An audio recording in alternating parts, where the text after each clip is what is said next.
President of the United States. Results in yesterday's general election are still trickling in. The latest figures show President Johnson with nearly 41 and three-quarter million, Senator Goldwater at nearly 26 and one-quarter million. Nixon's the one. That's the natural banner for any sprightly front page tonight. At almost midday Eastern Time, NBC News projected Richard Nixon, the 37th President of the United States, when it became evident he had carried Illinois. Now, if you want to put the electoral vote forward, we can see the dimensions of Mr. Nixon's landslide tonight. Jimmy Carter, by her calculation, has won the presidency of the United States. Nixon Gerald R. Ford that's the has lost natural the banner first for any election sprightly of front his page entire life. tonight. We've seen the map. We've looked at figures, and NBC News now makes its Richard Nixon, projection 37th for President of the United States, when it became Reagan. evident he had carried Illinois. In this loud, angry, and divisive campaign, here's the big question. Can this country come together and unite after this election is finally, some might say mercifully over?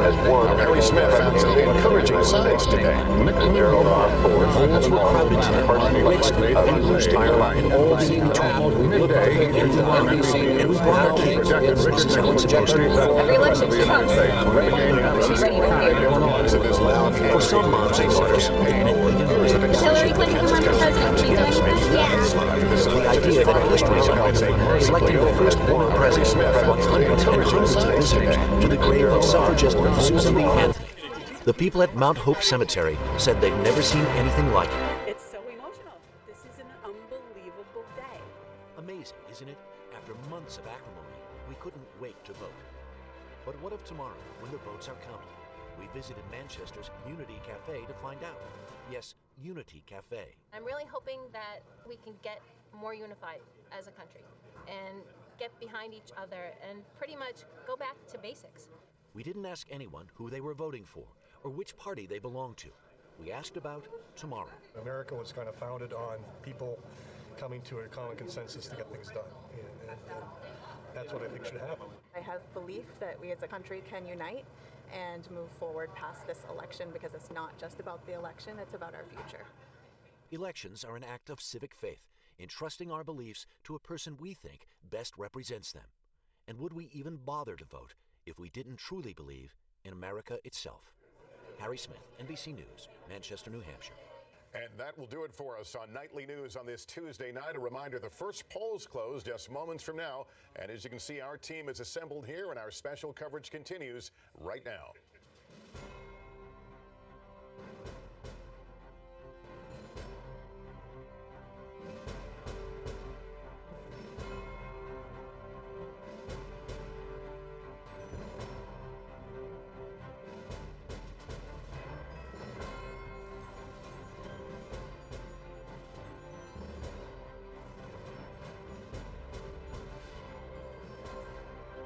From NBC News, Decision Night in America. Here's Lester Holt. And here we go, ladies and gentlemen. Welcome to Decision Night in America here at NBC's Democracy Plaza. It is 7 p.m. in the East. The polls have just closed in 6 states, and we have our first projections up in the iconic face of 30 Rockefeller Plaza. NBC News projects that Donald Trump will win the state of Indiana. When the votes are counted, we project that Donald Trump will win in Kentucky as well. Vermont goes to Hillary Clinton, the projected winner in Vermont. We're watching Virginia. The polls have closed there. Too early to call Clinton, however, leading in Virginia. Georgia, also too close to call. And South Carolina, too early to call. Trump leads in South Carolina. All night long, they'll be watching the race to 270 electoral votes. Here's how it stands based on those calls. Trump with 19, Clinton with 3. And we map it out on the ice for you on Democracy Plaza.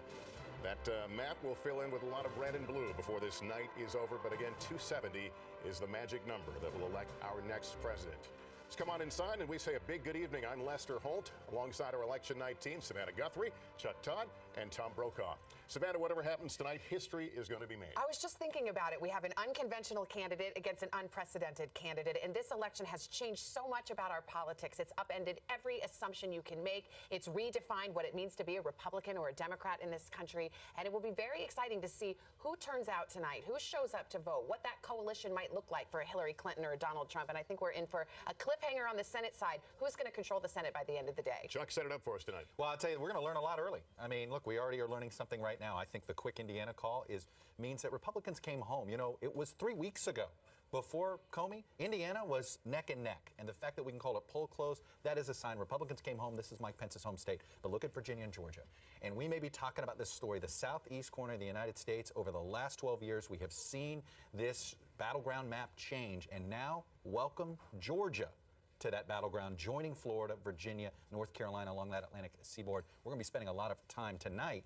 And how quickly those races get called will tell us how long this night's going to be on the presidential front. And, Tom, a lot of big themes that will extend far beyond 2016 we'll be watching tonight. Well, this country has been simmering for some time, and this election is not going to end all of that. The question is, does it boil over depending on who wins? And I think that's the real test for whoever wins this race. It's also the test for the country. They got to figure out how they want to come together. You know, there's a lot of absence of confidence in the institutions of governance. 54% of the people said recently they would defeat every member of Congress, Republican or Democrat alike. So whoever wins tonight, going forward from here, is going to have to find a way to reach across the lines to the red state or blue states, because there are a lot of each, however you look at the map, and get them to work together toward a common goal. That's the big, big challenge, Lester. All right, Hallie Jackson is in our newsroom here with a full team working on reporting the story of the night. Hey, Hallie. Hi, Lester. We have our team of correspondents blanketing the country coast to coast, not just at polling places and election watch parties, but in all the key battleground states and, of course, at campaign headquarters. I'll be digging through exit polls here, and this is the engine room of our election center. We have our Vote Watch unit here, led by Cynthia McFadden, my colleague Pete Williams,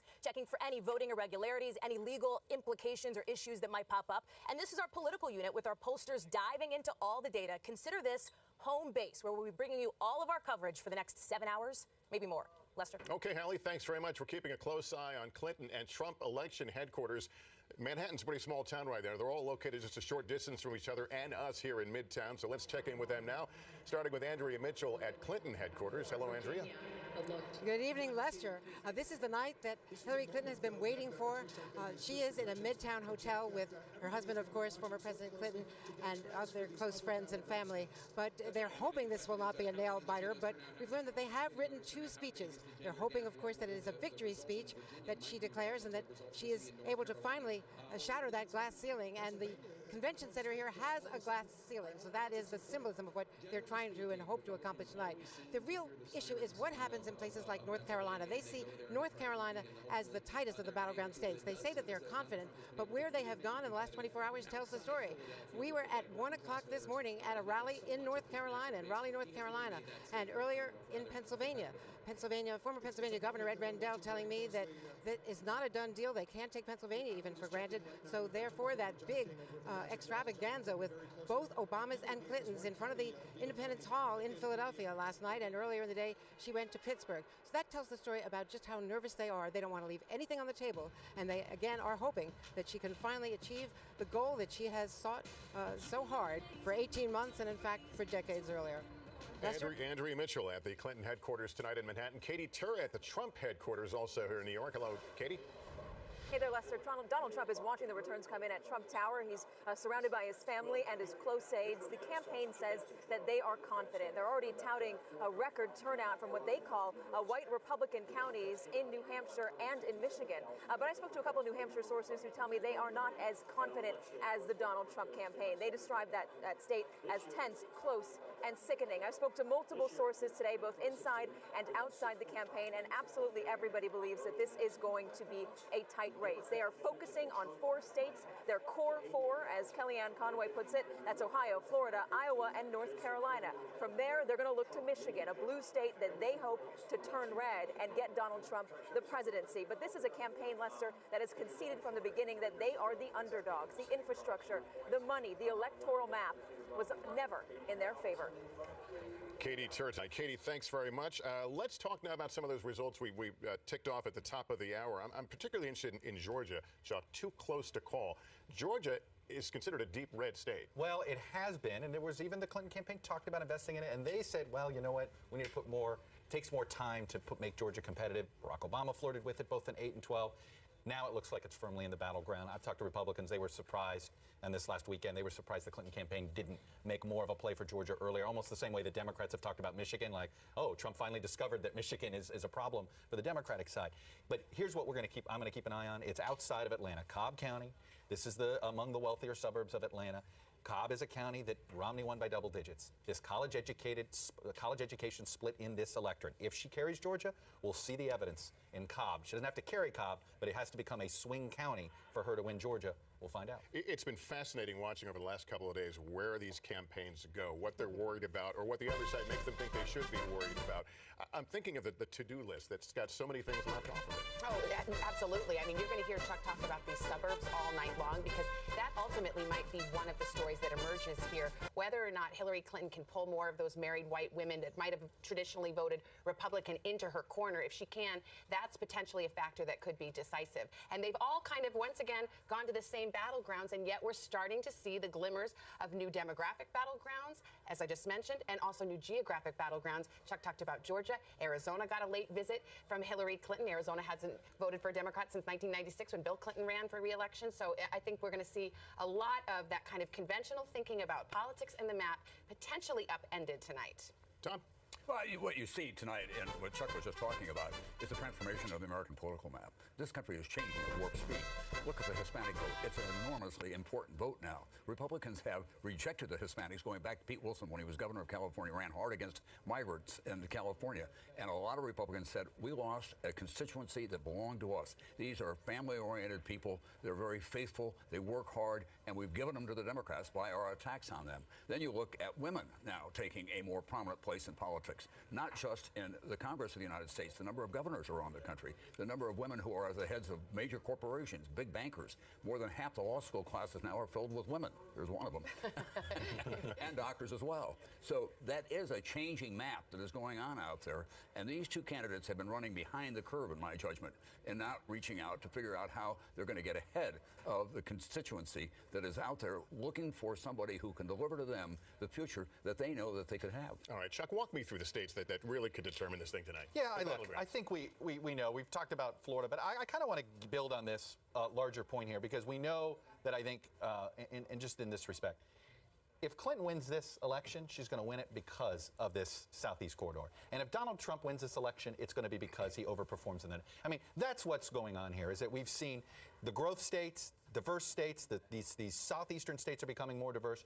The difference in Georgia, North Carolina, and Florida and Virginia isn't going to be African-American vote. It's going to be Hispanic vote. And then up here, there isn't a lot of Hispanic vote in Michigan. There isn't a lot of Hispanic vote in Pennsylvania. That is what's given Trump real chances in both Michigan and Pennsylvania, Iowa, and Ohio. So we are seeing, and by the way, the map may look very similar to 2012 when all said and done, but I want to emphasize what Tom said. There's a lot going on underneath, and these state maps are going to look a lot different once we start seeing real numbers come in. For what it's worth, very little actual vote is in. I'm keeping a huge eye, for instance, on Florida because we're actually seeing more vote come in right now in Florida than anywhere else. But again, 2% in. So, and as you can see, it's all coming from essentially one semi-rural county. Yeah, and right now, a lot of what we're dealing with is anecdotal conversation about what's been happening in these states. Let's go to Kerry Sanders now as we begin to sweep around some of these battleground states. Kerry is in Florida. What are you seeing there?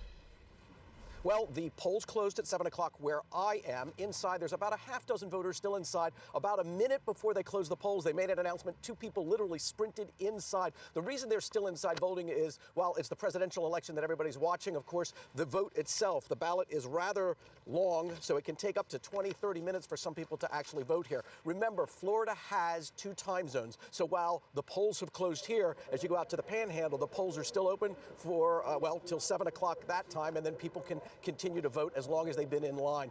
It's likely that we're going to have a pretty long night here because of how close things are. I'm along the I-4 corridor, and while it's all indications are that the real determination of who's going to take the state will be along this corridor. And as you were just talking, the Hispanic vote may actually turn this state. And interestingly, it is those Puerto Ricans who have moved along the I-4 corridor that are really likely to perhaps determine who wins or loses here. Consider this fact. Since they've had their economic problems on the island there, about 7,000 Puerto Ricans a month have been leaving that island, and many of them coming here. In fact, with the current projections, we may wind up having the largest Puerto Rican diaspora here, not in New York, where they are still the largest group of Hispanics. Tell me, how much have you seen of the ground game that we hear so much about, this getting out the vote effort?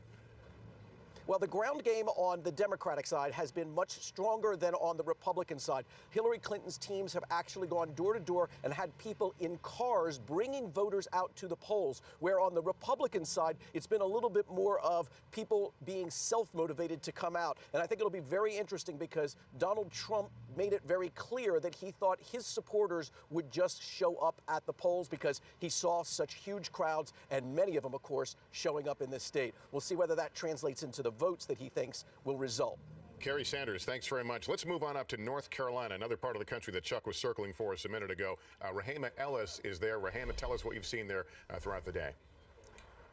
Well, I can tell you the polls are still open here, and early this morning when polls did open, it was a long line of people here. Later on, not so much, but it was steady. And officials say it's been like that statewide. They say it's primarily because there's been a record all-time early voting here in this state with 17 voting days before today. It's added up to 45% of registered voters here in North Carolina who cast their votes before this day, making this a toss-up state for Clinton and for Trump.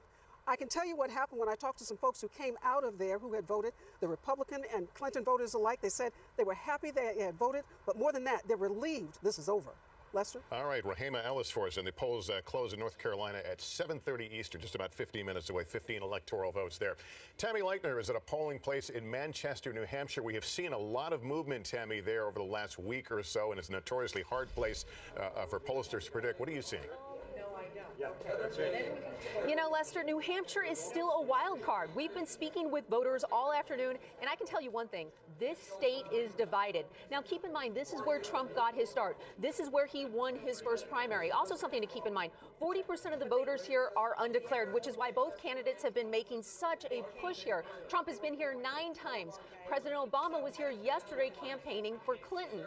And I can tell you that they are both making a run at this state. One other thing we want to mention, Lester, is the crucial Senate race. I can tell you that tonight, when these polls close, everybody is going to be looking at New Hampshire to see, 1, who's in the White House, and 2, who takes control of the Senate. Lester? Leitner. Tammy, thanks very much. We are here at our NBC News Election Center, barely getting started. We're awaiting more poll closings. We're going to dig into the exit polling coming up, see what we can glean from that. We're learning some very interesting things about what voters are thinking. Stay with us as we cover the final hours of this historic battle for the White House between Donald Trump and Hillary Clinton. 2 parties, 2 candidates, and 1 prize. Decision Night in America continues right here on NBC.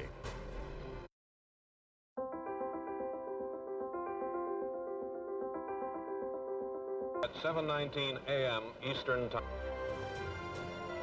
Democracy Plaza, welcome back now from our NBC News Election Center. Hallie Jackson is in the newsroom. She and her team have been digging into some of the exit polling we're getting. Hallie, what do you got? Hey, Lester, we're looking at 3 big themes tonight, really. The first is going to be character for each of the candidates. Remember, this entire campaign, each candidate has tried to paint the other as basically unfit for the presidency. We'll take a look at these numbers of honest and trustworthy. You can see voters nationwide found 60% of them, found Hillary Clinton to be not honest or trustworthy. So that means 6 in 10 voters feel this way. Look at Donald Trump. His numbers are roughly the same, a little bit higher.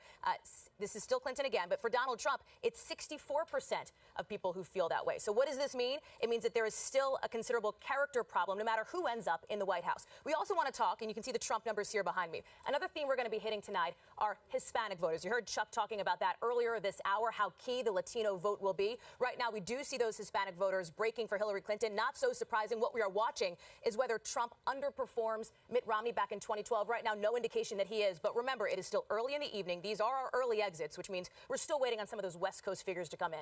The final point I want to make here, we are closely watching what happens with college-educated white women. This is kind of a swing group. They went for Barack Obama in 2008, Mitt Romney in 2012, and look where they are breaking right now. For Hillary Clinton by 8 points. She has flipped that group from last cycle. But take a look at where Trump is doing better. It's with the non-college educated white women. He's up over Hillary Clinton by 24 points, according to our early exit polls. This is decisive for him, and it illustrates, guys, that this is not so much a gender gap that we'll be talking about tonight, but really more of an education gap when it comes to these white women voters.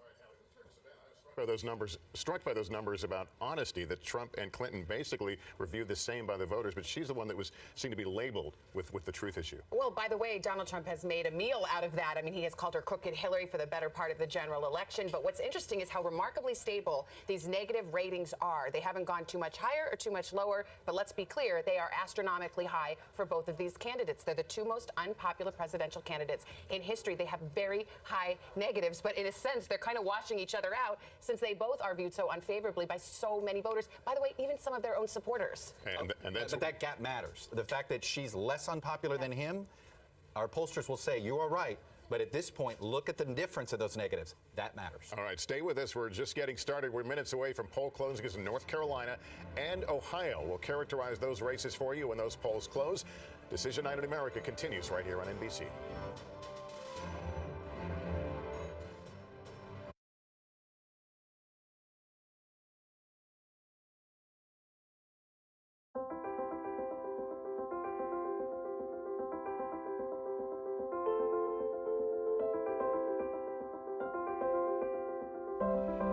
If you aren't voting, no one is hearing your voice, so they have no reason to represent you.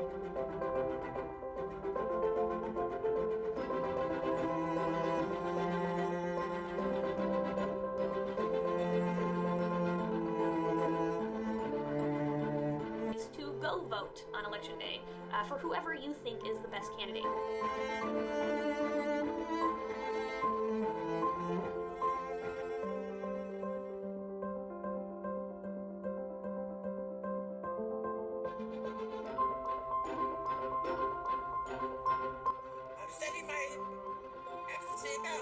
My first vote for a woman president in 97. I'm 97 years old.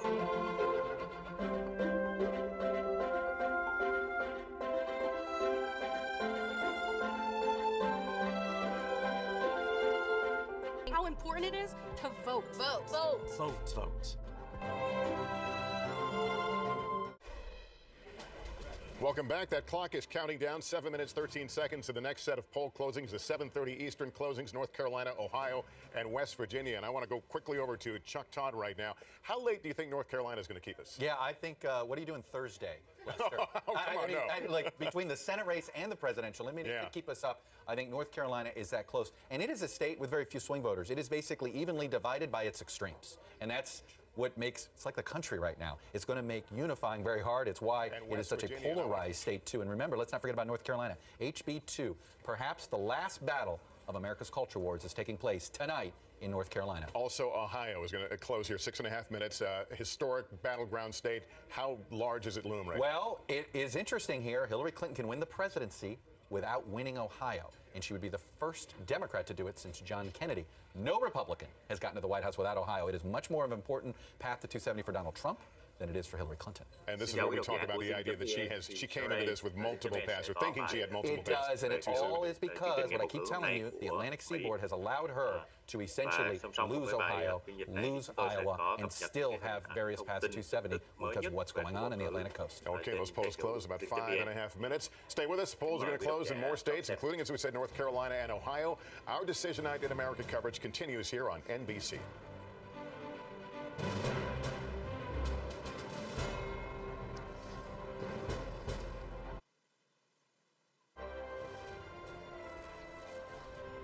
Decision Night in America continues.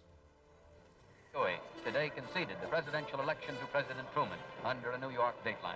The Associated Press has now conceded a total of 218 electoral votes to General Eisenhower, and the new popular vote reporting now 45% of the popular vote is in. At 7:19 a.m. Eastern Time, Senator Kennedy was elected President of the United States. Results in yesterday's general election are still trickling in.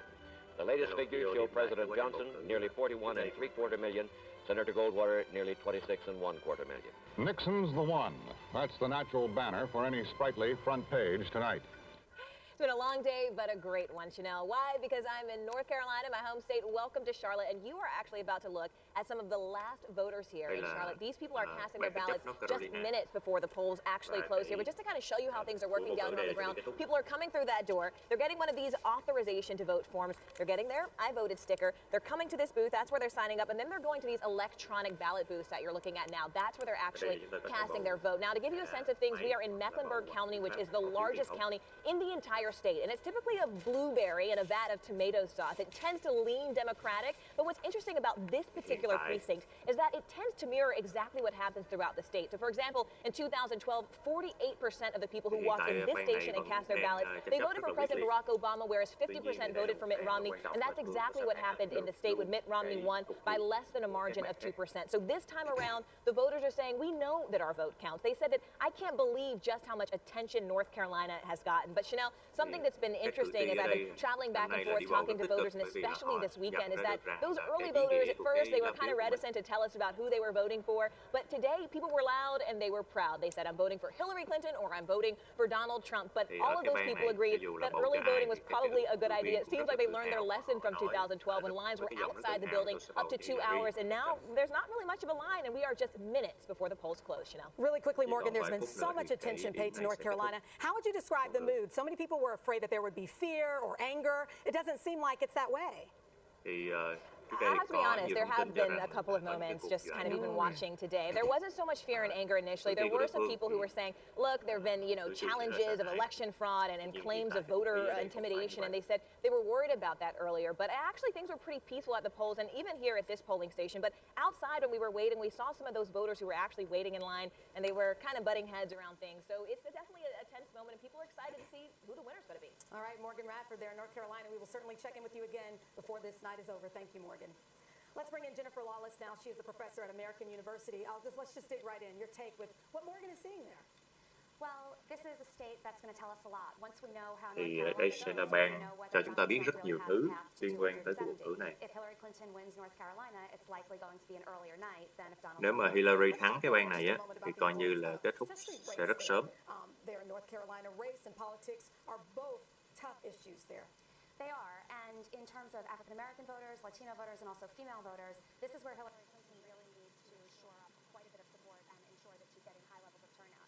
There's not much of a question as to how women are going to vote, how African Americans are going to vote, or how Latinos are going to vote. The question is in what numbers. I was looking at some of the numbers here. In 2012, Obama 48%. 2008, Obama 50%. What's the take here for, I guess, African American turnout was key for Obama in 2008, and it's crucial really for Clinton as well. It is crucial for her. So far, we seem to think that it's a little bit lower than it was in 2008. Latino turnout seems like it's a bit higher, and women's turnout is likely going to be a little bit higher as well. And then earlier, just a moment ago, you heard me talking about the projections that we're getting. Any surprises here at Indiana? Obviously, Donald Trump is the projected winner, picking up 11 electoral votes. Thì hiện tại ở các bang chưa có một cái bất ngờ nào. Trump vẫn đang thắng ở những cái bang đỏ và Clinton vẫn đang thắng cái bang xanh.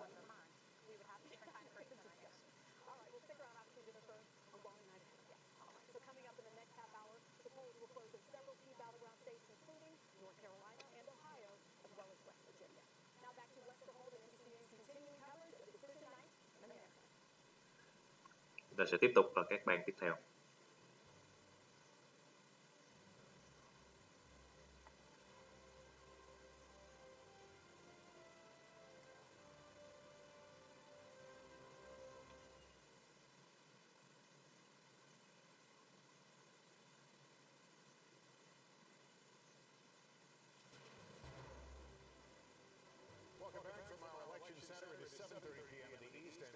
Bây giờ là 7 giờ 30 giờ Bờ Đông của Mỹ và các cái bang tranh chấp đã kết thúc bầu cử ở Ohio và cả hai bang là Ohio và North Carolina đều chưa rõ ràng. West Virginia thì Trump thắng. Vậy là trong cho tới hiện tại thì Trump đang có 24 phiếu, còn Clinton chỉ có 3 phiếu.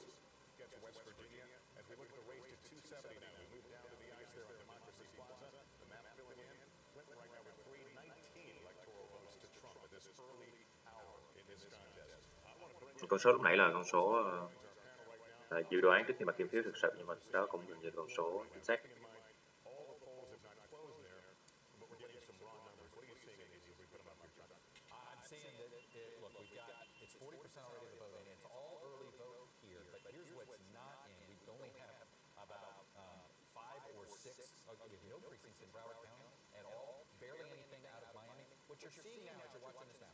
Hiện tại ở bang Florida là một bang tranh chấp quan trọng, thì cả hai bên đang kèn cựa nhau rất là gần.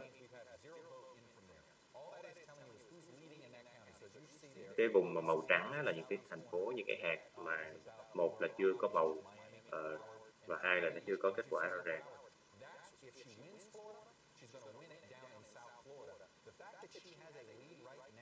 Thì thấy là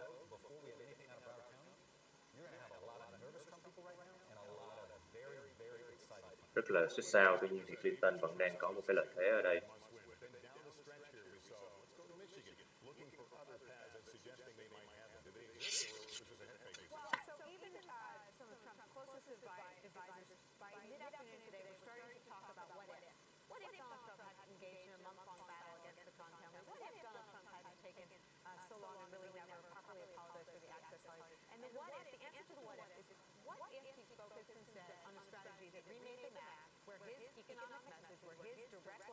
Thì họ đang đặt câu hỏi lại là tại sao Trump không từ đầu tập trung vào những cái chiến dịch mà thể hiện rõ hơn cái thông điệp của ông, thay vì những cái chiến dịch chỉ những cái chiến dịch mà tấn công đối thủ.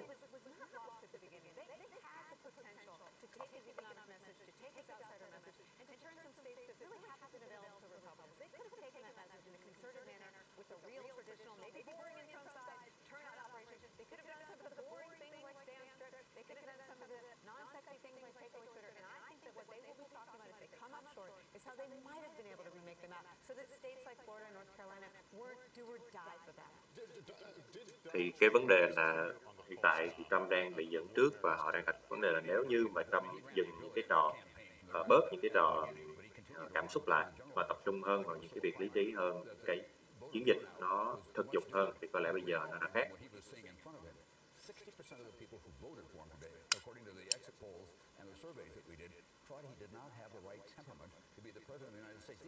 Thậm chí mà 60% người đang trả bầu cho Trump ngày hôm nay được khảo sát á, thì vẫn nói rằng là ông ấy không, cái cảm xúc của ông ấy là không phù hợp với lại một cái vị tổng thống.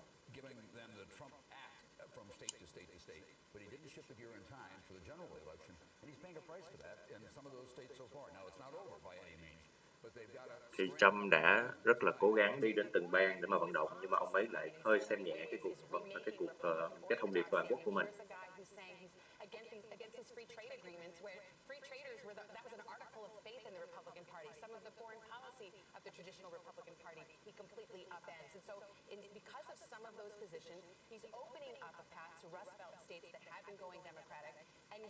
There's always the flip side of it, and what he did, to Nicole's point, it wasn't over before it started, because this is an eminently winnable race for a Republican Party in this year. I mean, actually, history is on the side of Republicans.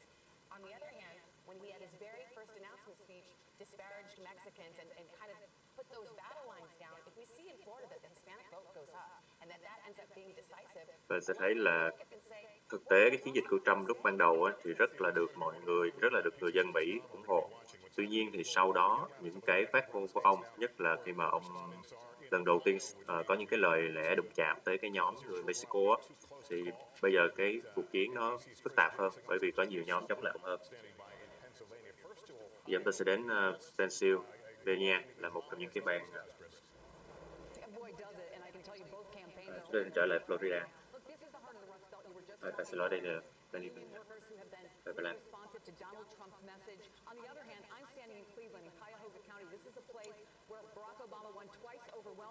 Đây là cái nơi mà Obama đã thắng 2 lần liên tục.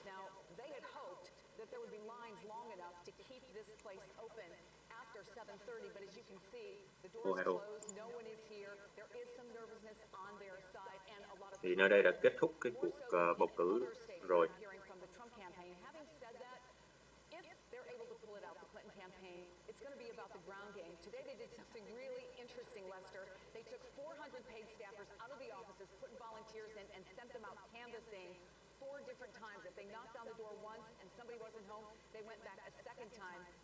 Thì ở những cái bang này á, những bang tranh chấp á, thì cái cuộc chiến để mà giữ cái nhóm cử tri trung thành là rất là căng thẳng. Nhưng ngày hôm nay thì những cái người làm chiến dịch của ông Trump đã cử 4 người đến mỗi nhà chỉ để gõ cửa và mời họ đi bầu. Và ở Ohio thì có vẻ như là Trump cũng đang bất lợi. Ta đang đến Philadelphia.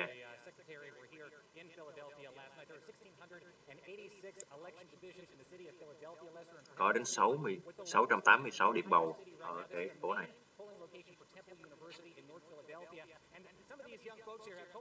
Ở đây thì tập trung những cái nhóm đối tượng trẻ và có học thức.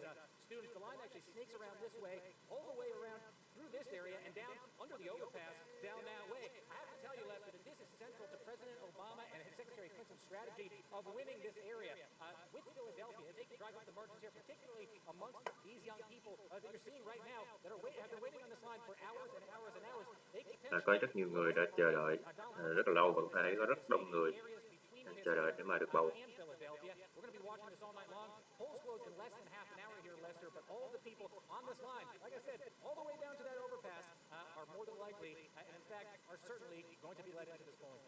Well, they are well fed. That's good to see. All right, Jacob, thanks very much. Hallie Jackson's in the newsroom with another look at some of the exit polling. Hallie, these fascinating stuff coming out of these exit polls. What are you looking at right now? Bây giờ tôi sẽ nói đếm số.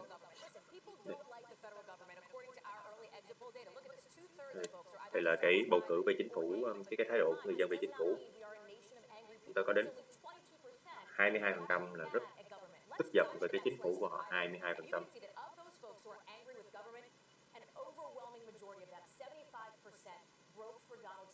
Và 75% số người mà tức giận về chính phủ thì đang bầu cho Trump. Chỉ có 17% những người mà đang tức giận về chính phủ Mỹ là bầu cho Clinton thôi. Thì đây là cái chênh lệch về mặt giới tính ở cái bang North Carolina. Thì đa số đàn ông ở bang tranh chấp North Carolina sẽ bầu cho Trump, còn 55% nữ sẽ bầu cho Clinton. Có thể là có một cái chênh lệch về giới tính rất lớn ở khu vực North Carolina.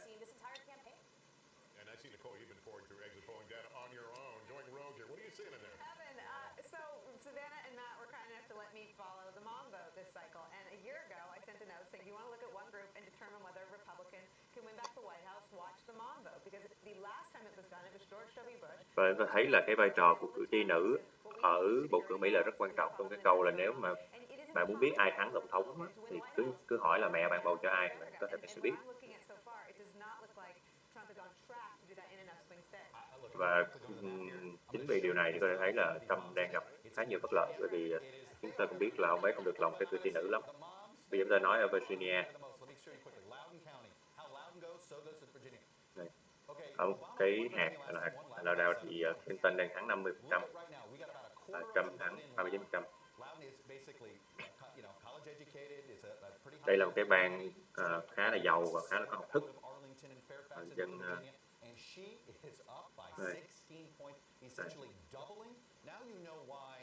they were pulling out of Virginia. Before we go to the break, show me where we stand in the entire state of Virginia. We had it as too early.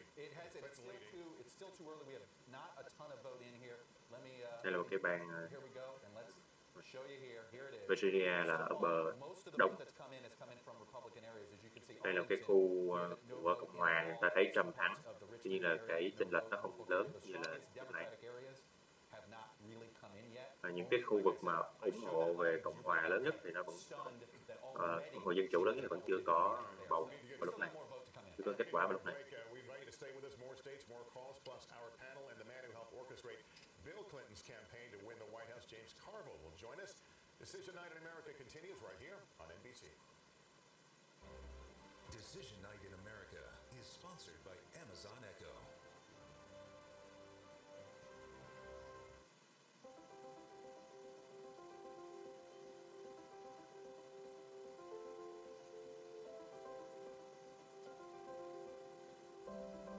If you aren't voting, no one is hearing your voice, so they have no reason to represent you.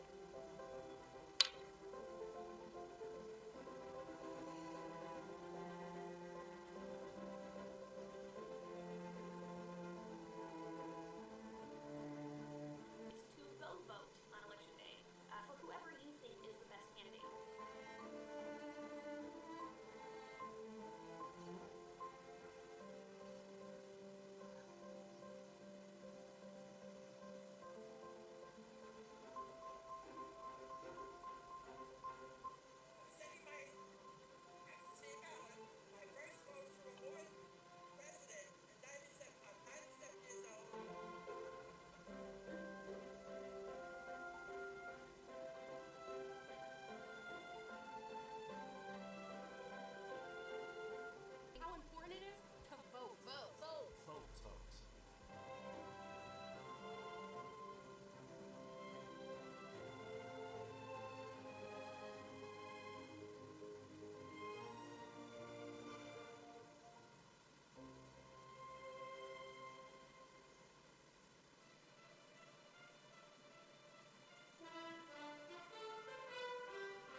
conceded a total of 218 electoral votes to General Eisenhower, and the new popular vote reporting now 45% of the popular vote is in.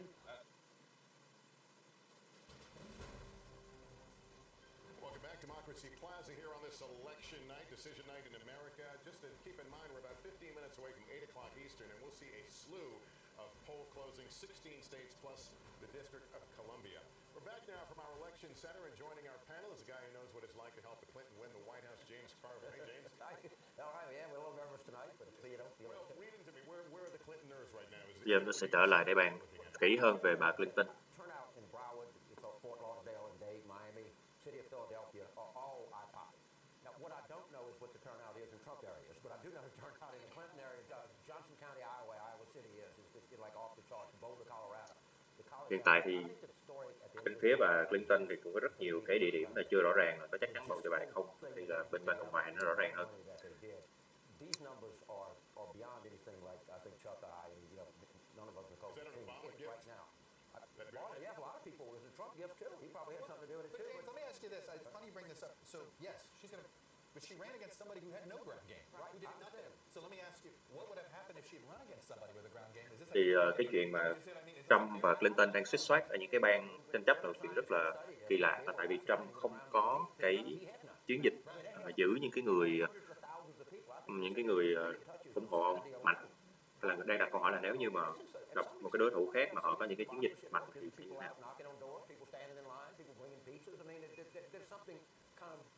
Like some level, something American about this. James, if it works out the way that you hope, that she gets the presidency, the country is so badly fractured. But, and she's a known factor. Everybody knows about her. And on the other side, they don't like her very much. They're already talking about a target-rich opportunity in the Congress of the United States. So what does she do right away if she wins? We don't. Well, the one thing is, Nếu mà Hillary thắng thì bà sẽ làm gì? she's a much more popular office holder than she is candidate. I think that what she's got to do is acknowledge the fact that all these Trump voters and the people, they have something to say. They want to be heard. And I think she's got Tôi cần phải biết là tất cả những cái người mà bầu cho Trump thì đều là có một cái gì đó cần nói với lại Hillary và muốn có cái thông điệp mà gửi đến bà.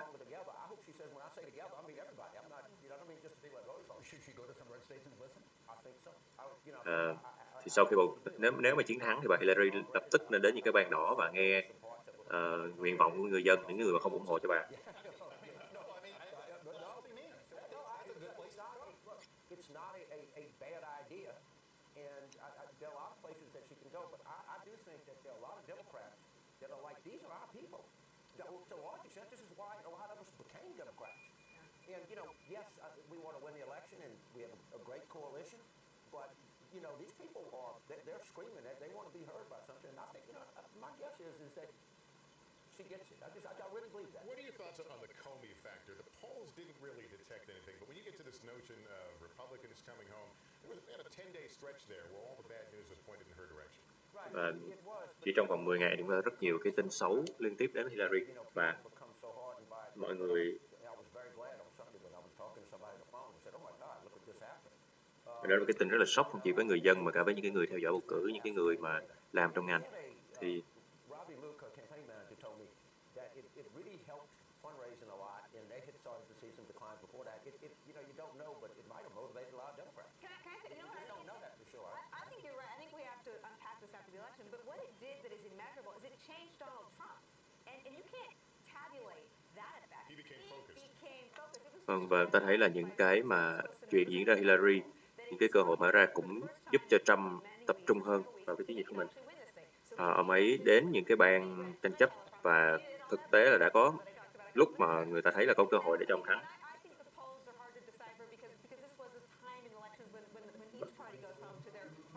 Và cái phiếu bầu thì ngày càng có càng phức tạp hơn, tại vì là hai bên đều trở về những cái vùng mà mình đang kiểm soát và cố gắng giữ những cái người mà đang bầu cho mình hơn.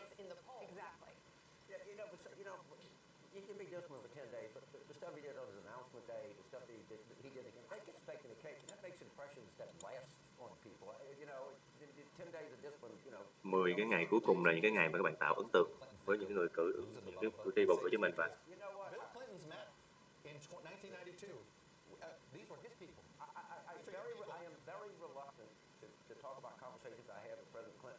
but he is not happy about it at all. I can assure you that it is a topic that gnaws on him. And his people in Arkansas, right, some people he grew up right. And some Democrats say Và cái ban Dân Chủ thì that coalition is shrinking, which is demonstrably true. But there are a lot of people in the Democratic coalition that say, you know, these were. I'm going to interrupt you because we've got a call here in South Carolina. chúng ta sẽ trở về Nam Carolina. Thì Trump đã chiến thắng South Carolina theo NBC.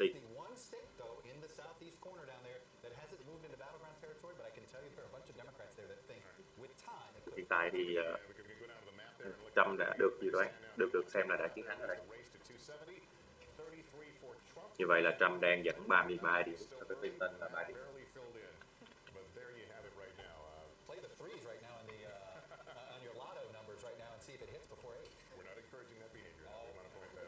Và chúng ta thấy là Trump đang có một cái khởi đầu rất là tốt. Và chỉ còn vài phút nữa thì cái lần cập nhật thứ hai vào lúc 8 giờ bờ đông sẽ bắt đầu.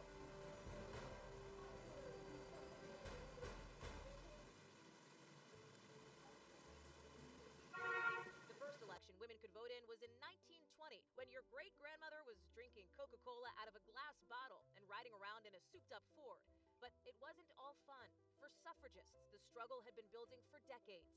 Activists were routinely arrested starting in the 1870s when advocates like Elizabeth Cady Stanton and Susan B. Anthony defied the law to cast ballots. In 1913, a violent mob attacked a peaceful demonstration of suffragists in D.C., led by activist Alice Paul. The next year, Paul was arrested and staged a prison hunger strike, which got her sent to a sanitarium.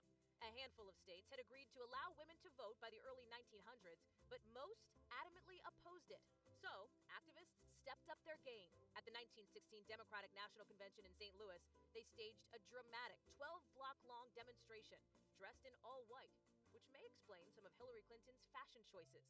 The early suffragettes' hard work finally paid off when the 19th Amendment was ratified to allow women to vote just in time for Election Day 1920, the year Republican Warren Harding defeated Democrat James Cox. Stanton and Anthony didn't live to see their work pay off, but nearly 100 years later, their legacy endures.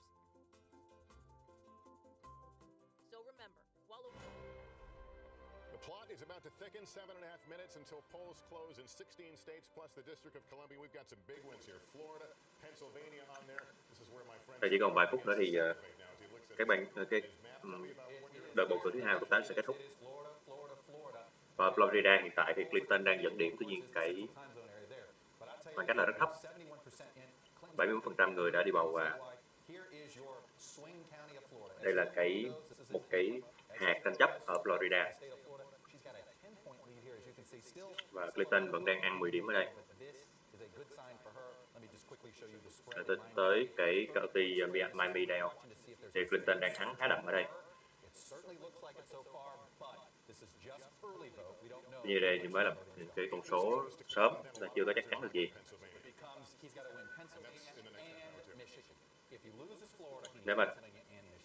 Nếu mà thua ở đây thì Trump phải thắng ở Pennsylvania và Michigan thì mọi chuyện sẽ phức tạp hơn.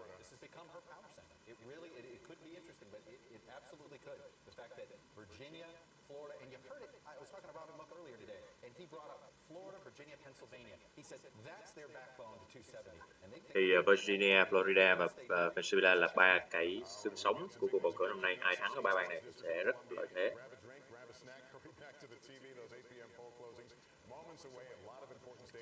Chúng ta sẽ chờ khoảng 6 phút để biết là sau cái đợt kiểm phiếu sơ bộ lần thứ hai á, thì đợt khảo sát sơ bộ lần thứ hai thì ai sẽ có lợi thế.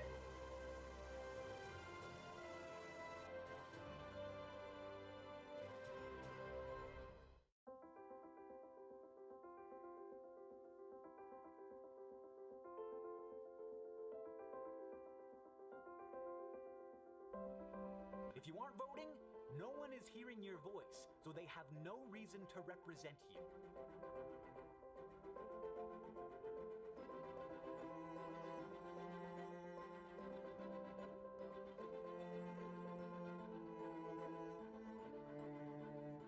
To go vote on Election Day for whoever you think is the best candidate.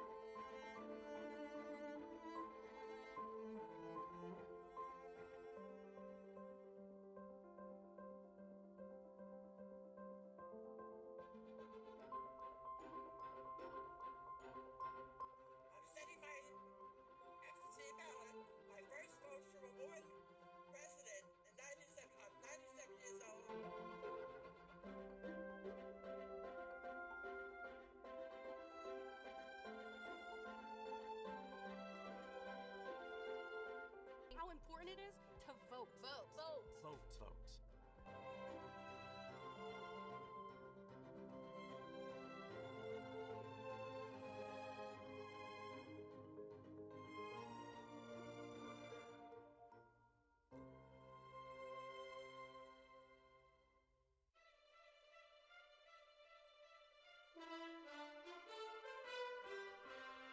Governor Thomas E. Dewey today conceded the presidential election to President Truman under a New York dateline. The Associated Press has now conceded a total of 218 electoral votes to General Eisenhower, and the new popular vote reporting now 45% of the popular vote is in. At 7:19 a.m. Eastern Time, Senator Kennedy was elected President of the United States. Results in yesterday's general election are still trickling in.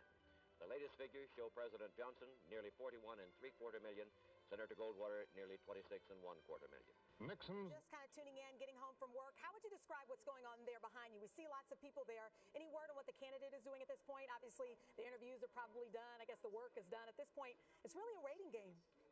Yeah, no, that's exactly right. And Donald Trump is waiting at his home in Trump Tower alongside his family and some close aides. We're told that he's sipping Diet Coke as he watches the results come in right now. He and Mike Pence will make their way over just a matter of blocks away from Trump Tower to where we are a little bit later in the evening as they see the results come in. What's always entertaining about this is that it looks big on TV and it's a pretty big room, but it's half filled with media and a podium that's set up to make Donald Trump look presidential.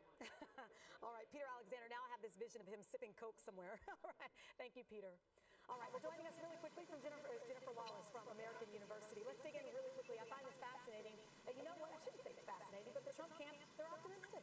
They have to be optimistic. The Clinton campaign has to be optimistic too. The reality is people are still out there voting and people are watching the news. Bây giờ thì với cái cuộc tranh đua như vậy thì mọi người đều cố gắng phải rất là tích cực, nghĩ rất tích cực. Obviously, there are certain votes that are key for him, and then they're saying at this point that they're not seeing as many as the African American turnout in some places, which is also key. Right. Low African American turnout is a problem for Hillary Clinton.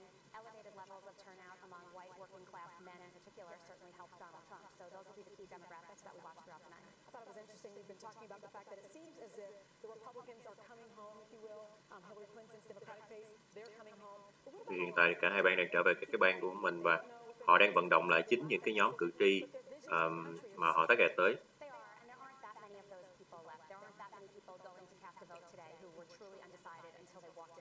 Thực tế hiện tại thì ai mà bầu trai thì họ cũng đã quyết định rồi, không còn nhiều cử tri phân vân nữa.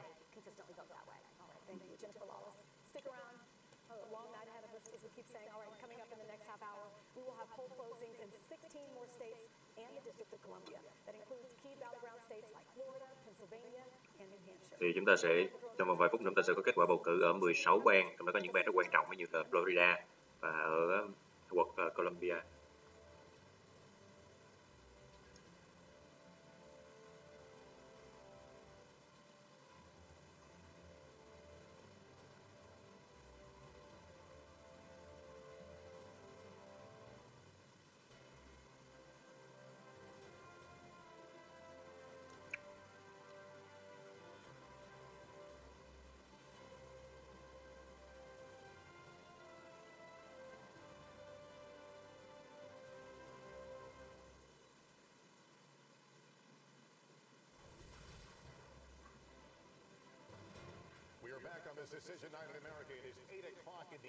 Chúng ta sẽ có một số kết quả. Florida thì vẫn chưa chắc được là ai sẽ chiến thắng bởi vì là quá xích sao.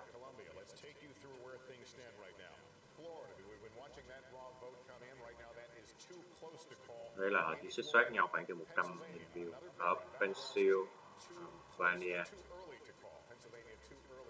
cũng chưa quyết định. Ở New Hampshire thì chúng ta cũng chưa quyết định tức là thì Alabama thì Donald Trump đã thắng với 9 phiếu đại cử tri rồi. Connecticut thì Hillary đã thắng. Ở Delaware thì Hillary cũng thắng. Tại quận Columbia thì Illinois Hillary đều thắng. Hillary cũng thắng. Massachusetts Trump đã thắng. Mississippi New Jersey thì Hillary thắng.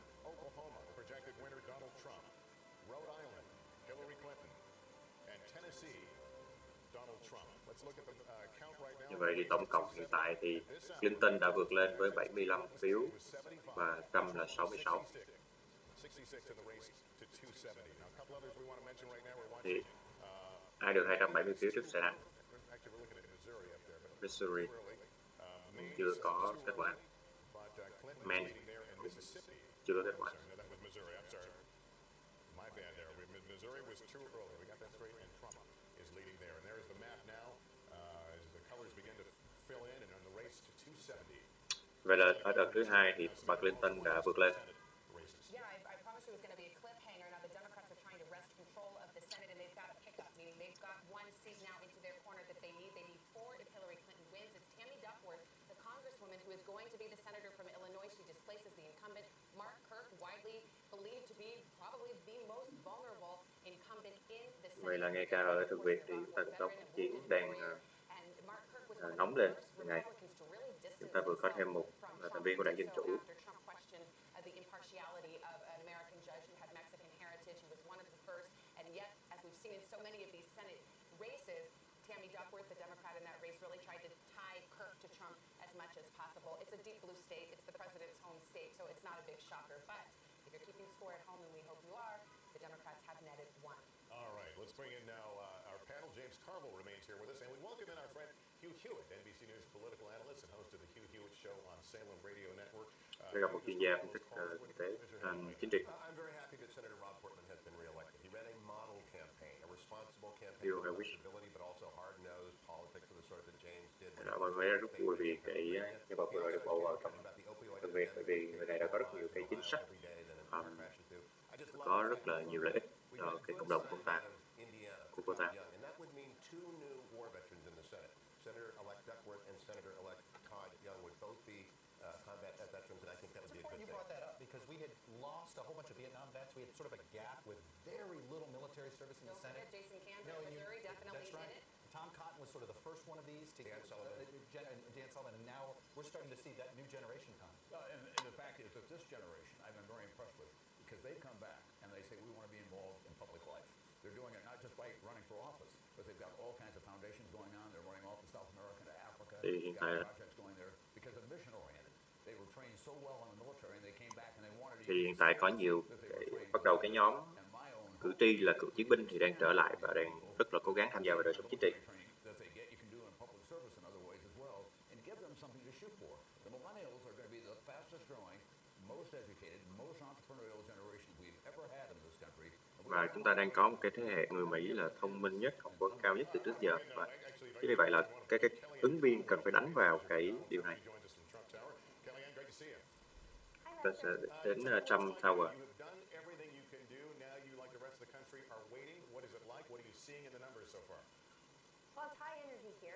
Và đây là đây là người quản lý cái chiến dịch của Trump.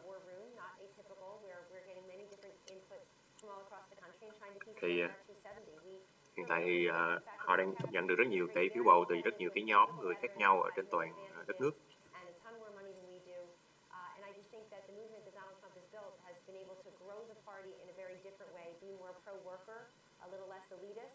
And frankly, a party that really represents change and not the status quo. We haven't always been able to claim that mantle.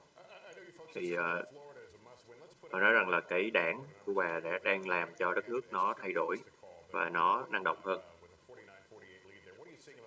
Ta nói về Florida.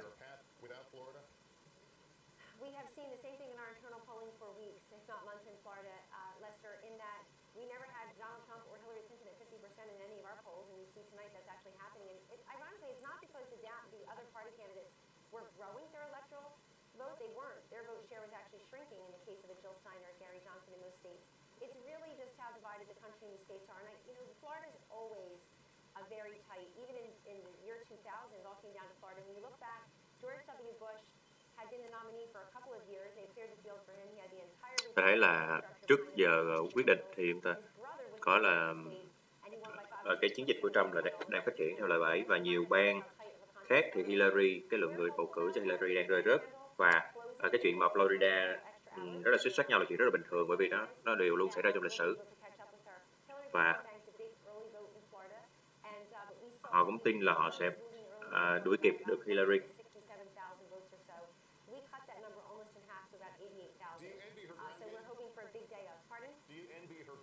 Ta nói về cái ground game, cái trò giữ Và người quản lý Trump nói là ông quan tâm lắm tới cái chiến dịch troll game của Hillary.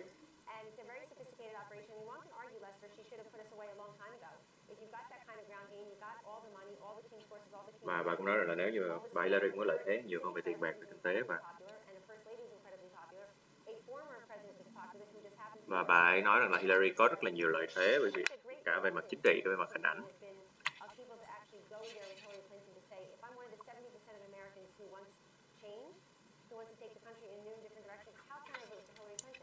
Nếu như mà 77% người Mỹ muốn thay đổi, muốn có cái gì đó mới thì tại sao họ lại bầu Hillary? Và ở Florida thì Marco Rubio là một cái nghị viên Cộng hòa đã vừa được bầu, đã vừa được dự đoán là sẽ vào được Thượng viện. Hey, Kellyanne, this is Chuck. It is interesting. I've been watching this all night to see what the performance was between Donald Trump and Marco Rubio in Florida, and he's basically overperforming you by about 3 points, a good 150,000 votes more that he's got than Donald Trump. Was Rubio a help to you? Is this a case where you're right now, if you win this, Rubio help pull you across the finish line in Florida, or how do you read it? Well, it's a great ticket to have Trump and Rubio on the same ticket. I think it tells people that there are two people who want to improve upon Obamacare, the two people who want to defeat radical Islamic terrorism, who want to create growth, economic growth and more jobs. Đang nhắc lại là hãy bầu cho Trump bởi vì Trump sẽ hạn chế khủng bố, sẽ mà tạo thêm công ăn việc làm, phát triển kinh tế, v.v. và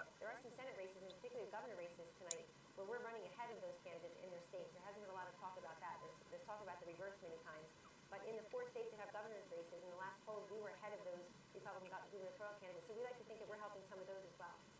All right, Kellyanne, great to have you on. Thanks very much for joining us. Good to talk to you.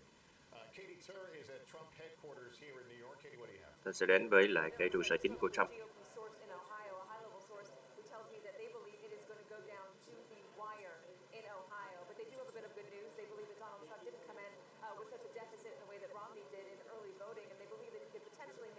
Some good numbers up in 2 counties, in West Ohio and in Mahoning County. The Clinton team, on the other hand, is also feeling quite good about that state. I think remember that Donald Trump... Ở đây thì cả hai bên đều đang rất là lạc quan. Và họ tin rằng cả hai bên đều tin rằng mình sẽ chiến thắng ở Ohio. Hiện tại thì Clinton đang có lợi thế. Và đây sẽ là một bàn tranh chấp rất mạnh và ai có cái chiến dịch mà vận động tốt hơn với cái cử tri thì sẽ thắng, nhưng mà cái mức độ nó sẽ rất là khốc liệt. Và đây là một cái cuộc đua rất là xích xoát nhau, cho nên là và có thể là trong đêm nay thì chúng ta sẽ chưa chắc chắn được ai chiến thắng.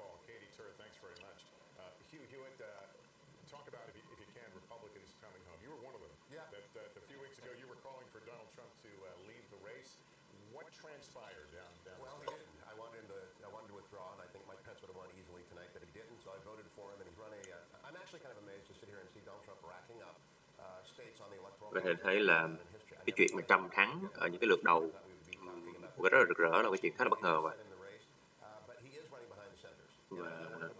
ông ấy đang thua trong cái cuộc đua về cái người vào thượng viện.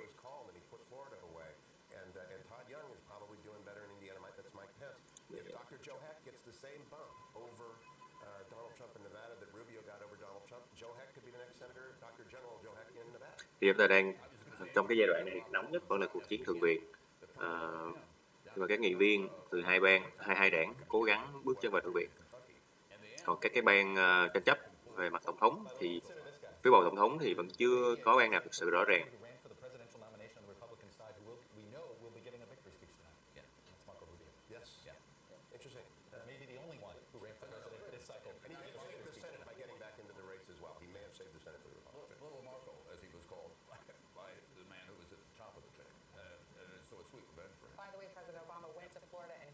Marco Rubio by name, saying, how do you call someone in the primary a con artist and then say you're supporting him? And I think the direct quote from the president was... Thì Marco mà vừa đang được dự đoán sẽ vào được thượng viện thì là một cái người từng bị chính tổng thống Obama chỉ tên và có vẻ là không được hài lòng lắm.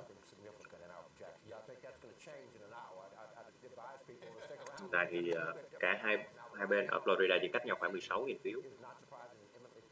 All right, stay with us. A lot going on. We're going to check in on some key presidential battleground states. Very interesting exit polls. You'll want to see. Our Decision Night in America coverage continues here. Mình sẽ thấy có một số kết quả tiếp theo.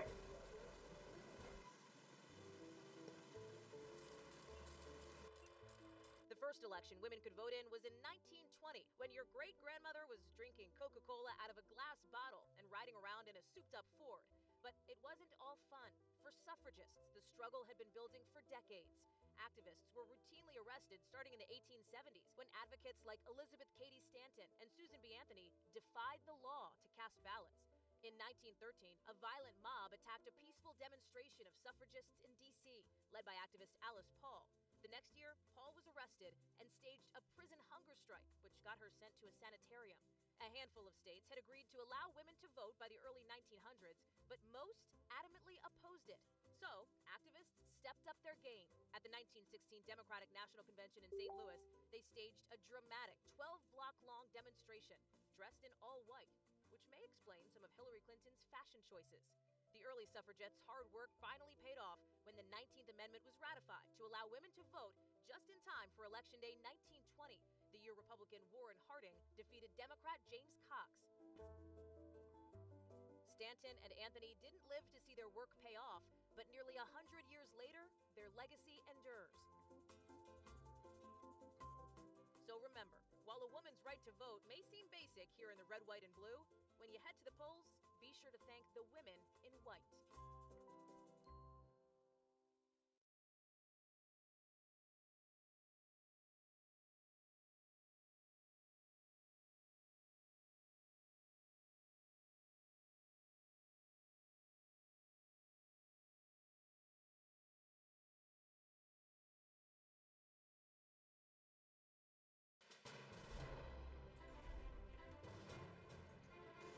Outside view of the crowd gathering on Democracy Plaza on this big night. Hallie Jackson in the newsroom here. She and her team continuing to dig into the exit polling. Hallie, what's the latest on looking at? What insight can you share? Lester, here's what we know, that no matter Tôi sẽ trở về với một số thông số của người bầu cho Clinton. about half of Americans are going to wake up with really deep concerns about that candidate, and that is actually what we're seeing driving voters to the polls. Take a look.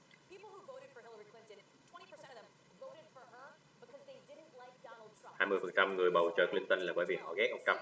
And even more extreme for Thì cũng tương tự, 28 người bầu cho Trump thì vì là ghét Hillary. because they didn't like Hillary Clinton. That's 3 times what we saw in 2012. So Như là gấp 3 lần so với lần đầu bầu cử lần trước, lần trước. Đây ở Florida thì những cái người Hispanic, những cái người mà nói cái tiếng Tây Ban Nha thì 33% bầu cho Trump và 62% bầu cho Clinton.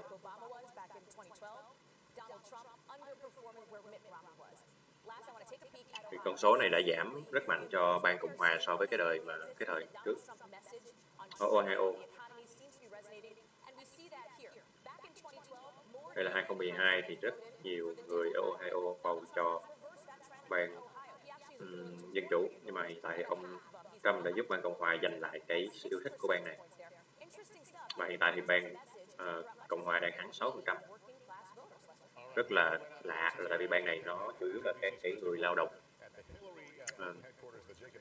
thường, không phải là đối tượng mà Trump muốn phục vụ cái bài phát biểu con.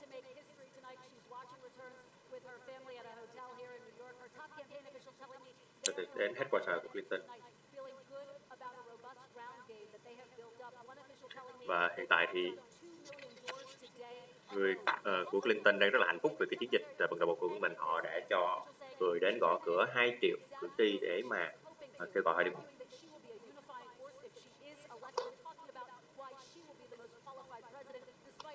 Và hiện thì bà Clinton đã có những nhiều phát biểu mang tính là giới thiệu vì sao là bà ấy sẽ là một tổng thống tốt, những cái chính sách bà như thế nào. Bà ấy đã chuẩn bị 2 cái bài phát biểu tối nay để mà có thể kêu gọi tốt hơn ở những cái bang tranh chấp.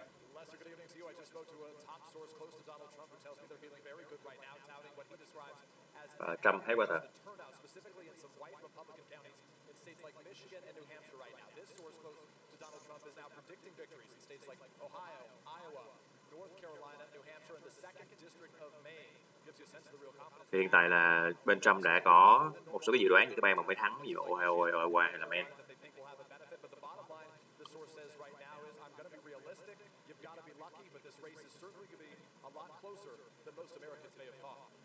Và trong những cái nguồn đáng tin cậy mà họ dẫn ra thì cũng cho rằng là đây sẽ là cái cuộc tranh đấu mà nó nóng hơn, nó suýt soát hơn là bất kỳ ai từng tưởng tượng. Tôi trở về Florida. Đây là năm 2012. Ta nói là một chút về lịch sử. Thì năm 2012 thì Romney đã chiến thắng Obama ở đây. Thắng với số phiếu khá lớn và hiện tại. Đây. Và hiện tại thì cũng chính cái county đó thì Trump đang thắng rất mạnh.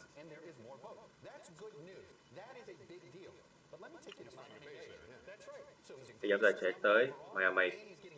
Thì ở Miami thì 80% người ở Miami đã đi bầu và Clinton đang thắng đến 64%.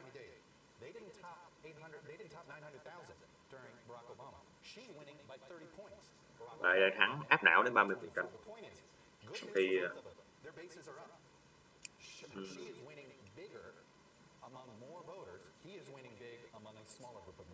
như vậy đây là cái tình hình là cả hai ở những cái thành phố, thì ở những cái hạt khác nhau thì cả hai đều chiến thắng với cái chênh lệch rất lớn, nhưng mà những cái hạt mà Clinton thắng là những cái hạt mà rất là nhiều người ở cái thành phố, những cái khu vực rất là đông người, còn Trump chỉ thắng lớn ở những cái khu vực mà có ít người đi bầu.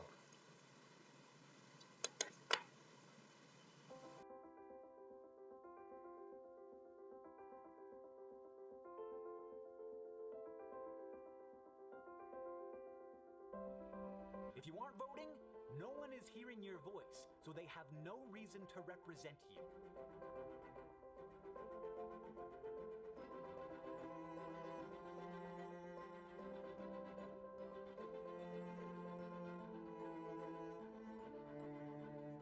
To go vote on election day for whoever you think is the best candidate.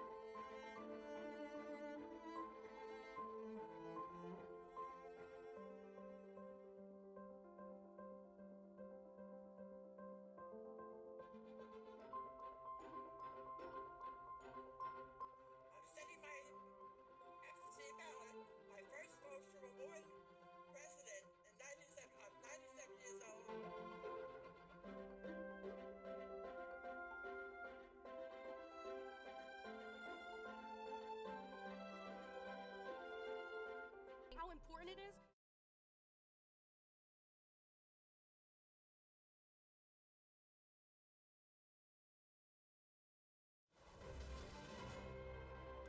And we've got poll closings in another 7.5 minutes or so. As we look at the map there on Arkansas will be the next. 8 giờ 30 giờ bờ đông sẽ là lúc chúng ta có kết quả lượt thứ 3. Every 4 years we're confronted with the way we elect presidents, this electoral college, the 270 number. Florida, of course, really put it in our face. And we always visit the idea, why do we do it? Và hiện tại thì vẫn là các bang tranh chấp, và cụ thể nhất là bang Florida đang là bang được chú ý nhất.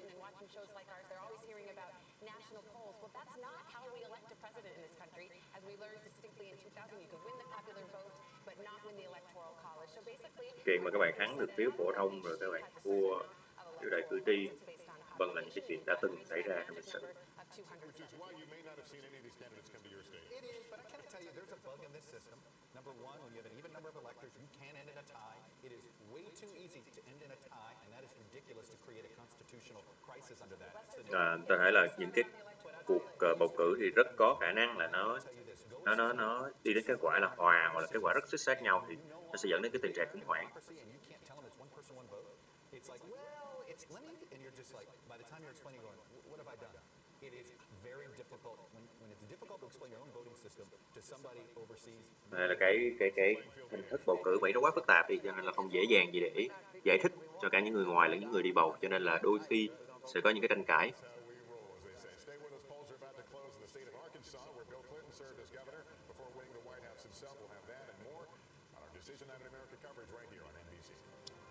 Mình sẽ trở lại.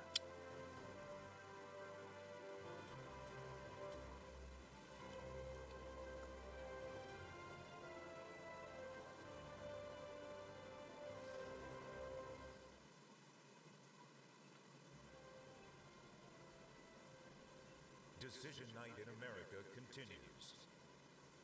I'm Chanel Jones, live in the NBC News Washington Bureau. In the last half hour, another 17 polls have closed. Đã có 17 cái điểm cái ban bỏ phiếu khác đóng cửa.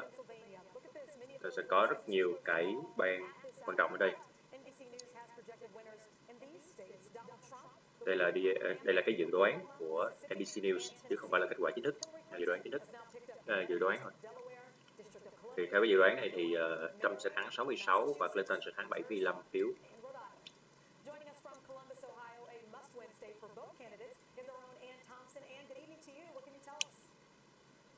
Hi, Chanel. Well, the good news out of Ohio is that there have been very few voting problems here today. You know, earlier before this election, there was a lot of concern about whether there would be voter intimidation. In fact, the Democratic Party in this state went as far as to the Supreme Court trying to get a group called Steal the Thì ở Ohio, điều đầu tiên rất đáng mừng là nó rất ít vấn đề về bầu cử, ít có trường hợp xảy ra dọa dẫm hay là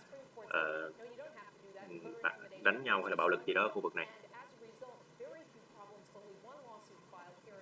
Thì có một số cái vấn đề nó rất là nhỏ diễn ra ở đây.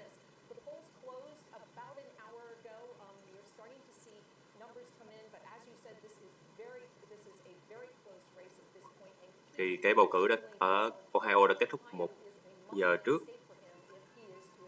Với Trump thì đây là bang bắt buộc phải thắng, tuy nhiên mà kết quả nó vẫn chưa rất là rõ ràng, nó rất là xuất sắc nhau.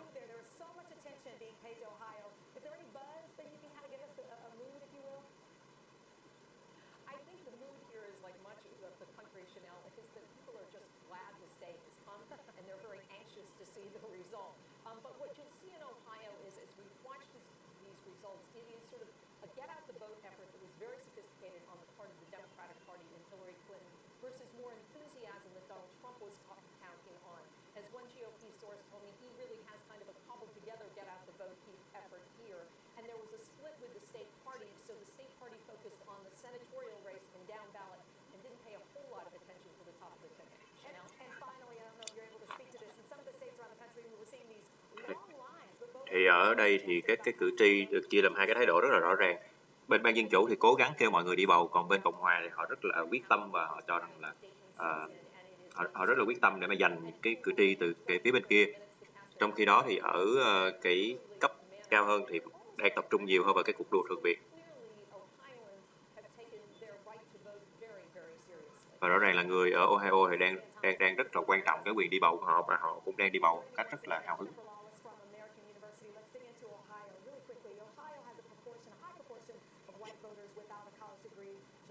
Chúng ta có ở Ohio là cái lực lượng người đi bầu là người da trắng và họ cũng không phải là dân có học thức quá cao.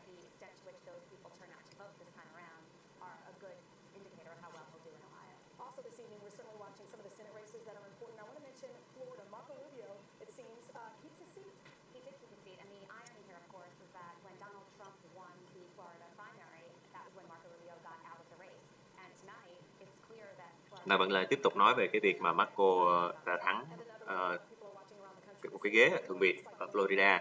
Đây là cái điều khá là buồn cười, bởi vì là khi mà Trump thắng có nhiều lợi thế ở đây thì ông này cũng hụt hơi trong cuộc đua của mình, và bây giờ khi mà ông ấy thắng thì không biết là Trump có thua ở Florida hay không.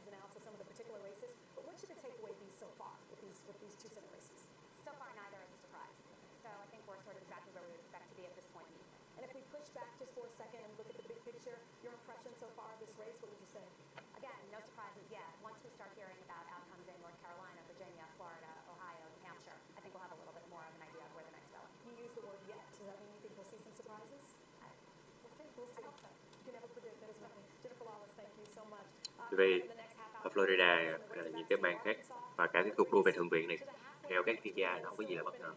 Ta sẽ chờ thử xem trong tương lai và có gì xảy ra bất ngờ không.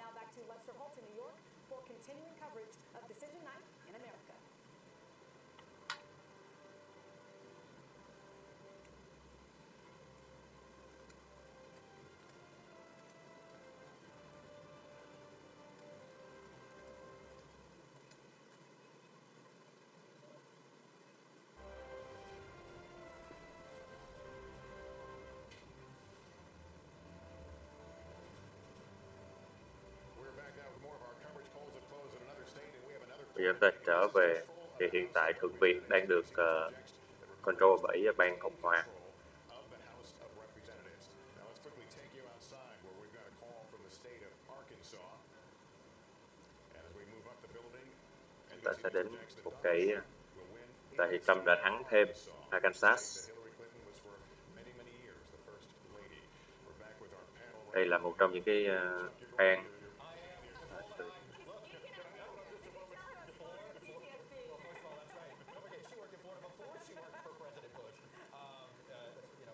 Back in the day when we were both young bucks, we were just both sitting there with what's out in Florida, 91% in. I think Trump's leading by about 60,000 votes. And we're both noting, like, why is the Clinton campaign feeling good and the Trump campaigning not so good? It's because of what's remaining, what's out. We were just looking. I mean, Gainesville still hasn't come in. That's a college town. You still got a lot, almost half of the Broward vote hasn't come in. hiện tại thì chúng ta vẫn còn khoảng một nửa số cử tri chưa thực sự là đi bầu hoặc là cái kết quả của họ chưa rõ. Và bây giờ thì cái khoảng cách đã được thu hẹp ở Florida. Trump đang dẫn trước khoảng 68.000 vote.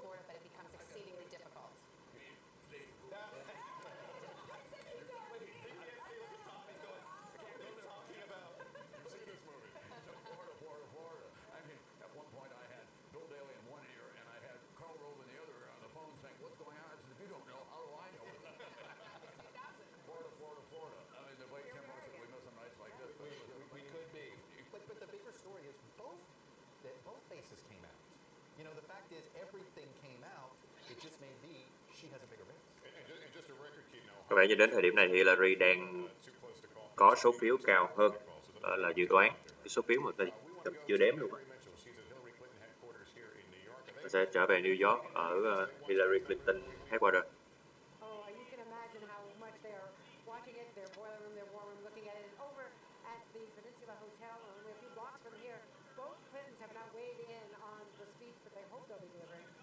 Và Hillary chuẩn bị có một cái bài phát biểu đấy.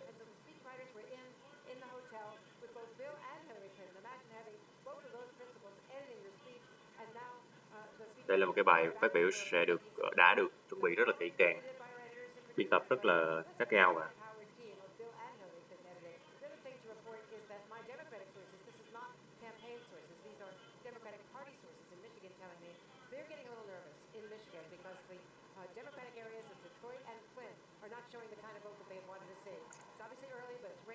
thì hiện tại cái nguồn của bang Dân Chủ ở Michigan nói rằng là họ đang rất là lo lắng bởi vì cái lượng phiếu và cái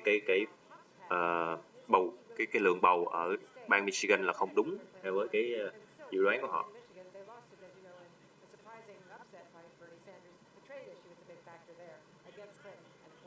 Bởi vì là rất nhiều cái cử tri ở Michigan là cho rằng bà Clinton đã phản bội lại ông Bernie Sanders và họ đang chuyển hướng sang ông Trump.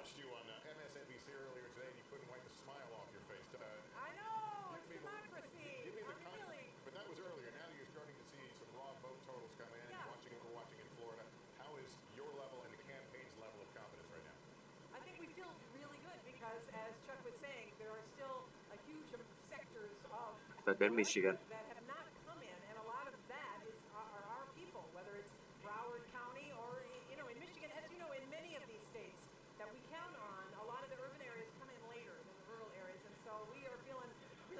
Thì tại Michigan thì có cái lượng mà người đi bầu thì họ vẫn chưa có cao lắm và chúng ta vẫn phải chờ vào cái khi mà số người đi bầu cao hơn.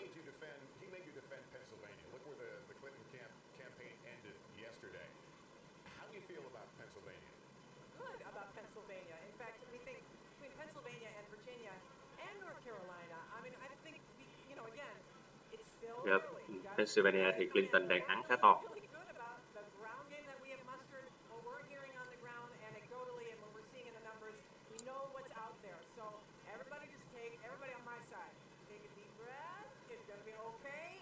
Bà cũng nói rằng là cứ bình tĩnh và ở mọi thứ đang rất là ổn ở Michigan. Và ngay cả ở Pennsylvania là một trong những cái bang tranh chấp của Clinton đang có số phiếu dẫn rất là cao và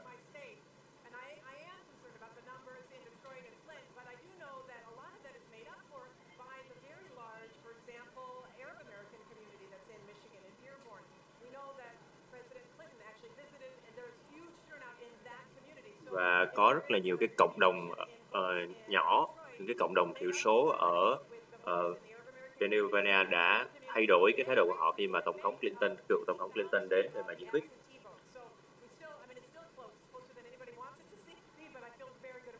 Và những người họ rất là lạc quan về bang dân chủ ở Michigan.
Thì chúng ta sẽ nói về một số cái thông số tiếp theo.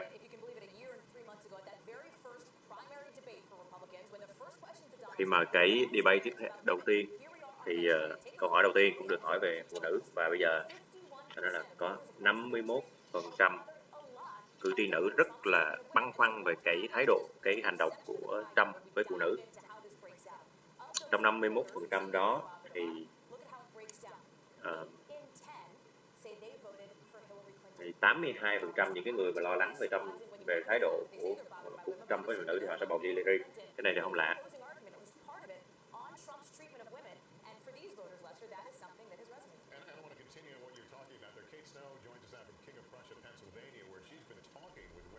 Tôi sẽ trở lại bang chiến trường là bang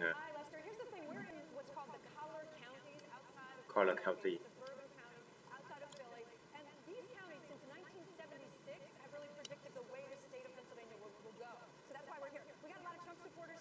Tôi có rất nhiều cái người ủng hộ Trump ở đây.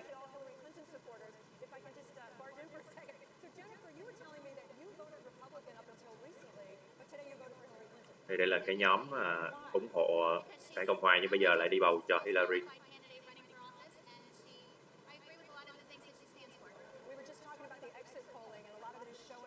Thì Pennsylvania thì đây là những cái người mà họ đã thay đổi cái quyết định bầu cử của mình.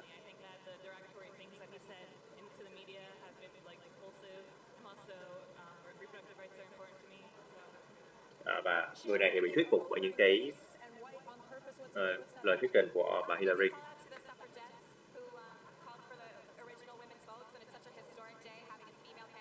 Và họ người này thì rất là hạnh phúc và hy vọng vào cái nữ tổng thống đầu tiên, nữ ứng cử viên đầu tiên. Và người này sẽ rất là vui, rất là phấn khích nếu mà bà Hillary thắng. Phải cho rằng là người này cho rằng là Hillary là một trong những ứng cử viên rất là tuyệt vời.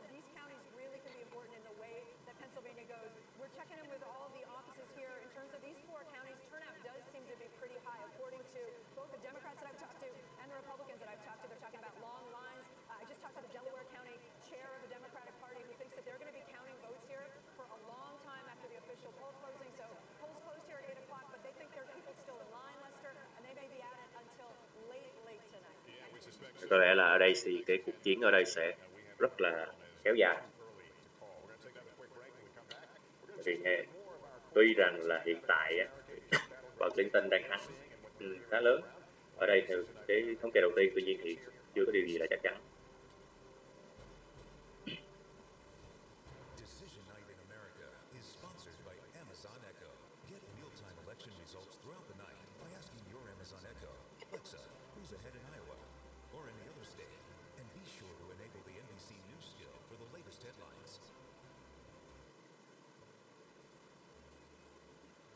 The first election women could vote in was in 1920, when your great-grandmother was drinking Coca-Cola out of a glass bottle and riding around in a souped-up Ford. But it wasn't all fun. For suffragists, the struggle had been building for decades. Activists were routinely arrested starting in the 1870s when advocates like Elizabeth Cady Stanton and Susan B. Anthony defied the law to cast ballots. In 1913, a violent mob attacked a peaceful demonstration of suffragists in D.C., led by activist Alice Paul. The next year, Paul was arrested and staged a prison hunger strike, which got her sent to a sanitarium. A handful of states had agreed to allow women to vote by the early 1900s, but most adamantly opposed it. So, activists stepped up their game. At the 1916 Democratic National Convention in St. Louis, they staged a dramatic 12-block-long demonstration, dressed in all white, which may explain some of Hillary Clinton's fashion choices. The early suffragettes' hard work finally paid off when the 19th Amendment was ratified to allow women to vote just in time for Election Day 1920, the year Republican Warren Harding defeated Democrat James Cox. Stanton and Anthony didn't live to see their work pay off, but nearly 100 years later, their legacy endures. So remember, while a woman's right to vote may seem basic here in the red, white, and blue, when you head to the polls, be sure to thank the women in white.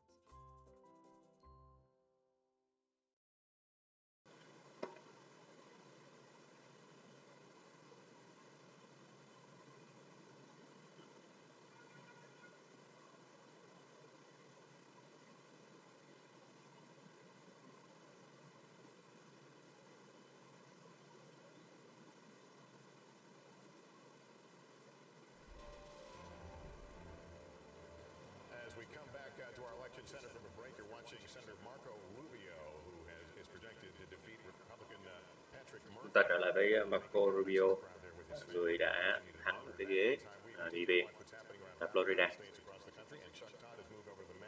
He's trying to figure out where things stand right now as we wait some of these big states. A little bit, but you know, we need to remind people here. Chúng ta trở về Virginia, 57% người đã cử tri đã đi bầu ở đây.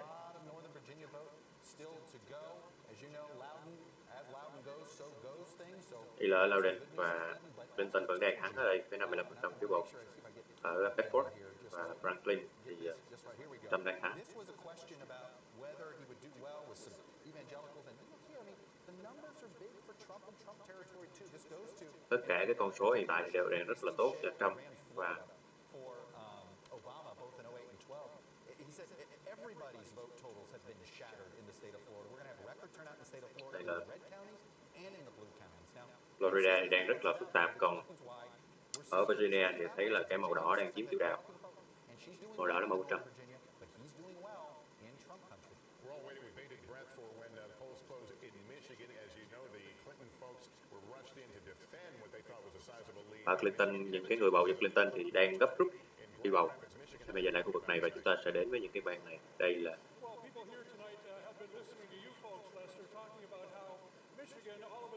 đã đến Michigan.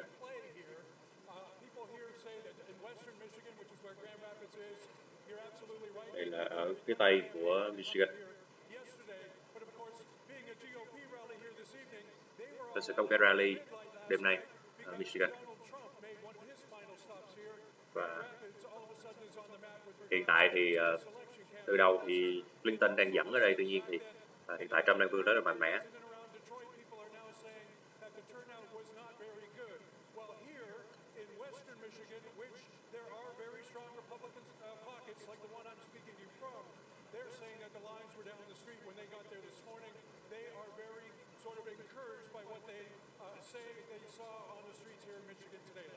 Let's stay in the Middle East, the Midwest. Kevin, thanks very much. Kelly O'Donnell is at House Speaker Paul Ryan's headquarters in Janesville, Wisconsin, Midwest. Hey, Kelly. Good evening, Lester. This is unusual. House Speaker Paul Ryan is actually in the room here. He is over my left shoulder, milling about with some of the guests who have come to his headquarters tonight. For Paul Ryan, this is really kind of a his own House race, which he expects to win easily, kind of a position for the future of the party. Will he be and continue to be the highest-ranking Republican in elective office? And, of course, if Donald Trump were to win, that would put him in the second spot. And what happens next for the congressional majority? It's expected the House will hold its majority. What will happen on the Senate side? And how will Congress have a partnership with the new president, whomever that is? But it is a bit unusual, and I guess it's a sense of how Paul Ryan expects his own personal night as a candidate to go, that he is here in the room greeting supporters, hugs directly behind me, talking with folks who have been a part of his life here in Janesville. I'm told he will speak fairly early this evening and will reflect on his own race and not wait for the whole night to resolve itself. He'll have plenty to say about all of that in the next few days. Lester? About Paul Ryan and what his future is like, no matter how this thing shakes out tonight. Nobody grappled more publicly or painfully with their endorsement of Donald Trump than Speaker Ryan. And people who were longtime Paul Ryan staffers and advisors and who sort of had come into and out of the presidential race in 12, onto the Romney ticket and remained advisors, had hoped that he would take a principled stand against a nominee that a lot of establishment Republicans thought just stood for everything that Paul Ryan had worked for. Paul Ryan is one of the architects of modern conservative policymaking. He's an expert on the intricacies of budget making. He really has conservative solutions for education and poverty. And whatever you think of those ideas, he is one of the chief architects in sort of the conservative thinkers group. So when he endorsed Donald Trump, it was a real setback to the never-Trump wing of the GOP, which at that point I think had unrealistic aspirations for what a sitting Speaker of the House could do. The truth is, he has a job of being chief wrangler of cats, and that GOP caucus was overwhelmingly pro-Trump. So that's the reality that he's dealing with, whether Trump wins or loses. And there are a lot of rumors. They're just rumors. It's sort of an undercurrent, an additional anxiety for all of us hand-wringing establishment Republicans that he may be in a little bit of jeopardy in terms of his post. I think the other thing about Speaker Ryan is that he has not given up his own presidential aspirations, and that had to be a conflict in his mind. Play the part of leader of the House Republicans, try to keep that intact, but at the same time keep his eye on the far horizon, because if Trump does go down, then he's obviously going to be a front runner. If Trump wins tonight, which we still believe that there's a possibility that he could do that. Absolutely. Then Paul Ryan has got a handful of trouble, not just with the people who are in the House with him, but with the new president of the United States as well. Don't you think he has trouble no matter who wins tonight? Right. I mean, because it's a no-win proposition it for him. It really is, because if Trump loses, there are going to be a lot of people who look hard at Paul Ryan and other establishment Republicans saying, hey, where were you? If you had been more enthusiastic for our nominee, maybe we'd be having a different result tonight. So Paul Ryan maybe has the worst job in Washington. And this is the worst nightmare for him, this tightness. All right. Yeah. We're going to take a break. We got a lot coming up. In a moment, we'll take a lay of the land. Where does the map stand? Which states are still in play? Which poll closings are upcoming? Stay with us. Our Decision Night in America coverage continues here on NBC.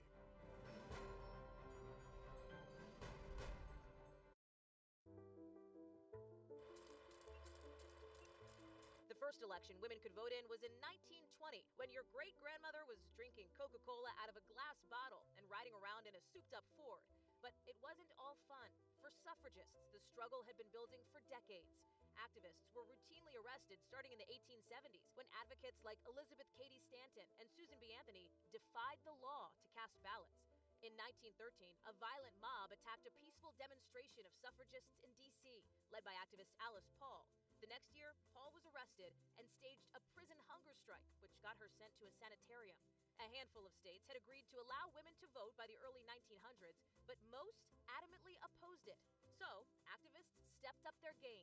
At the 1916 Democratic National Convention in St. Louis, they staged a dramatic 12-block-long demonstration, dressed in all white, which may explain some of Hillary Clinton's fashion choices.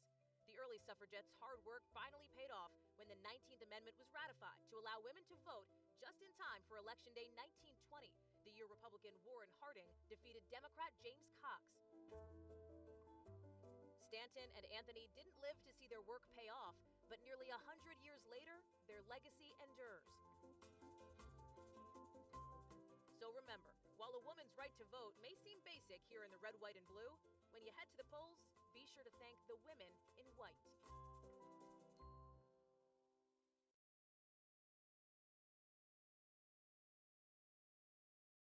Hey Lester, that's right. We are out here on Democracy Plaza. Chúng ta trở về với Democracy Plaza, quay dân chủ, và chúng ta sẽ cùng đến với một số người đi bầu hôm nay.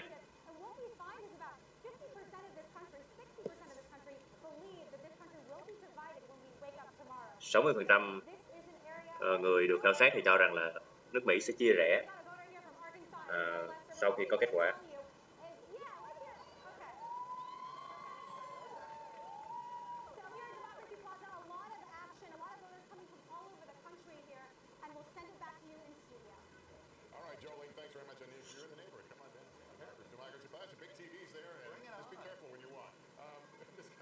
Đây là trở về cái bản đồ bầu cử.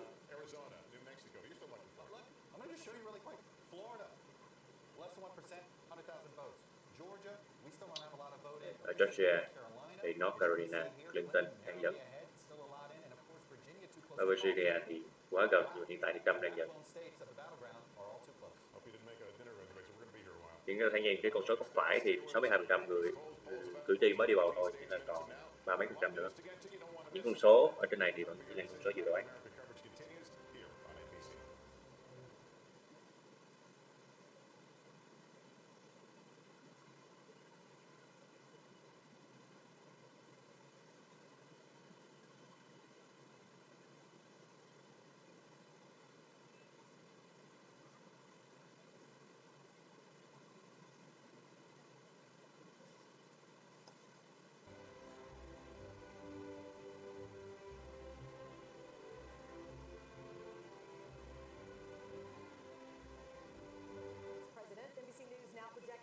The Republicans will remain in control of the House of Representatives.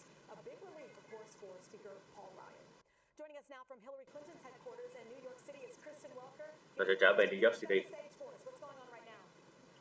Chanel, good evening. Secretary Clinton is huddled with her family watching. Thì hiện tại thì gia đình Clinton đang ở New York và bà rất là tự tin về chiến thắng của mình.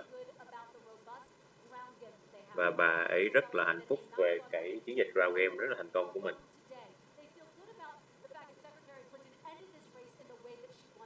Và bà ấy cũng tin rằng là cái kết quả sẽ giống như mình dự đoán. Rất may là cái scandal về email đã kết thúc tương đối ổn trước ngày bầu cử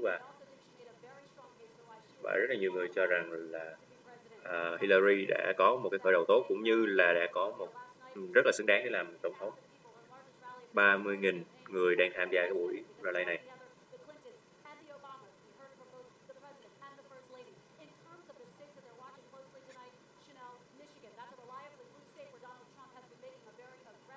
Và mọi sự chú ý đang dồn về Michigan, vốn là một cái bang xanh, nhưng mà hiện tại thì ông Trump đang có những bước tiến rất mạnh mẽ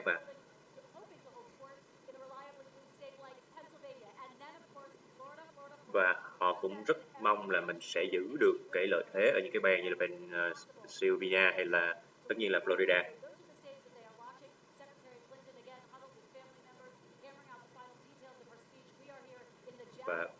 Và Clinton sẽ có bài phát biểu về một lần nữa. Và rất là hy vọng sẽ là một bài phát biểu đầy cảm hứng.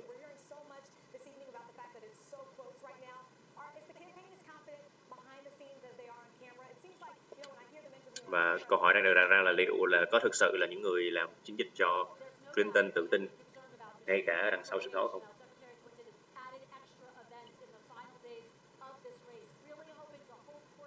Và rõ ràng là cái chuyện mà bà Clinton thêm một cái sự kiện bất thường vào ngày cuối cùng diễn ra bầu cử cho thấy là cái ground game đang rất là quan trọng. Và Michigan thì rất là xích sao, nhưng mà có vẻ là Clinton đang rất muốn kiểm soát tình hình 100%.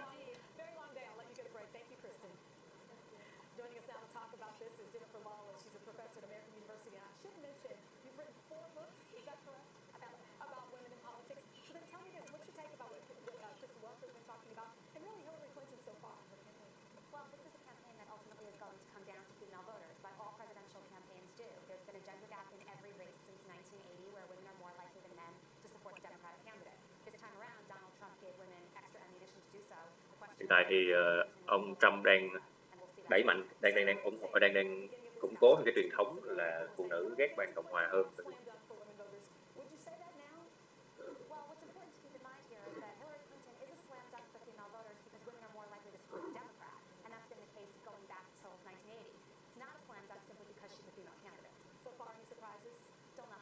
Và hiện tại thì cái chuyện mà mọi người đang đi bầu cho Hillary ở rất nhiều bang đó, gọi là cái chuyện mà sự thành công của bà, bởi vì cái truyền thống những bang đó là họ đã ủng hộ và đảng Dân Chủ rồi, và bây giờ Hillary là một phụ nữ nữa, cho nên là cái chuyện mà cái lượng phiếu nó tăng cho bà là một chuyện mà theo đánh giá là không quá bất ngờ.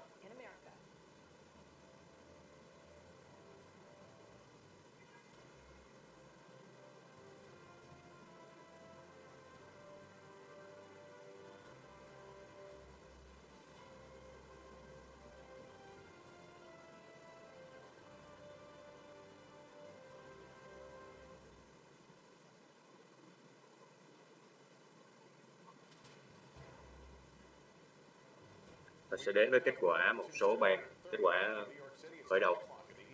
Và bà Hillary đã chiến thắng ở New York, thắng được 29 phiếu. Tiếp theo, và Texas thì ông Trump chiến thắng. Kansas thì Trump cũng thắng. Louisiana Trump vẫn thắng, và Nebraska thì Trump vẫn thắng.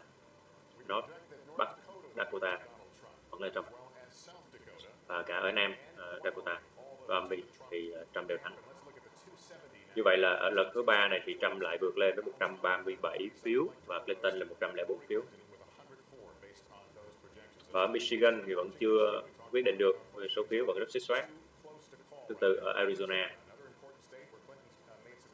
Arizona thậm chí chưa có số liệu về thống kê. Colorado cũng vậy. Minnesota tương tự. New Mexico cũng chưa quyết định, và Wisconsin thì vẫn bất phân thắng bại. Vậy là chúng ta vẫn còn rất nhiều cái bang chưa có kết quả. Ở Florida, bang được chú ý nhất hiện tại thì con số rất xích xoát. 91% người cử tri đã đi bầu ở đây. Tuy nhiên cái khoảng cách chỉ khoảng 140.000.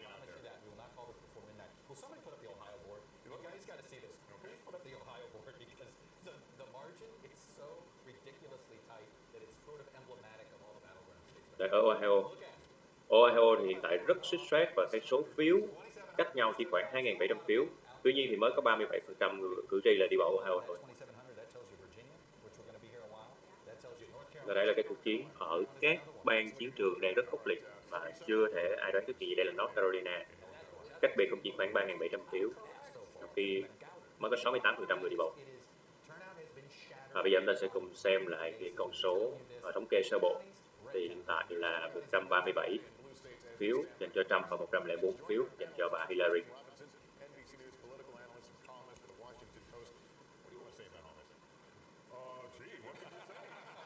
Còn đây là mọi người đang khá là cạn lời về cái này. Chúng ta nói rất nhiều về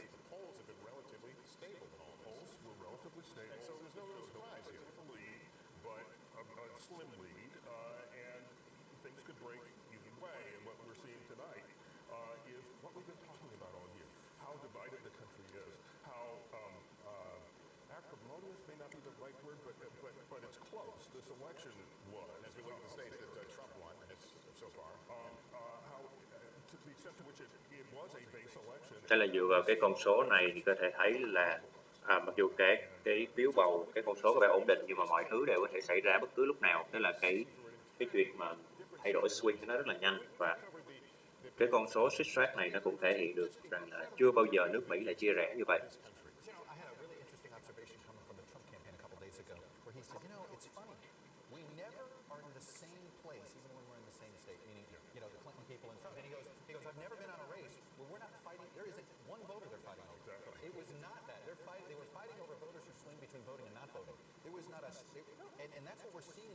Thì hiện tại ở các cái bang tranh chấp thì có hai cuộc chiến đang xảy ra. Một là cuộc chiến để mà giành cái phiếu bầu từ đối thủ, và thứ hai là cuộc chiến mà vận động mọi người có đi bầu, tại vì cái tỷ lệ những người mà không đi bầu có thể ảnh hưởng rất lớn đến kết quả của bầu cử.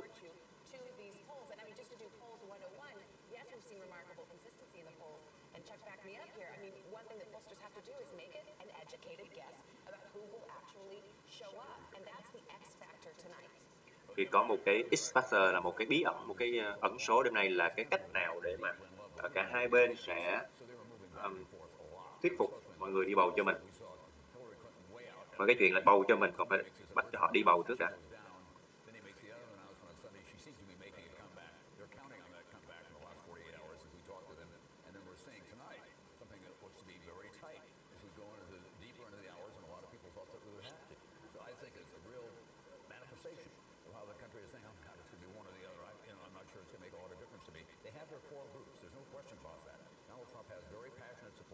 So does she.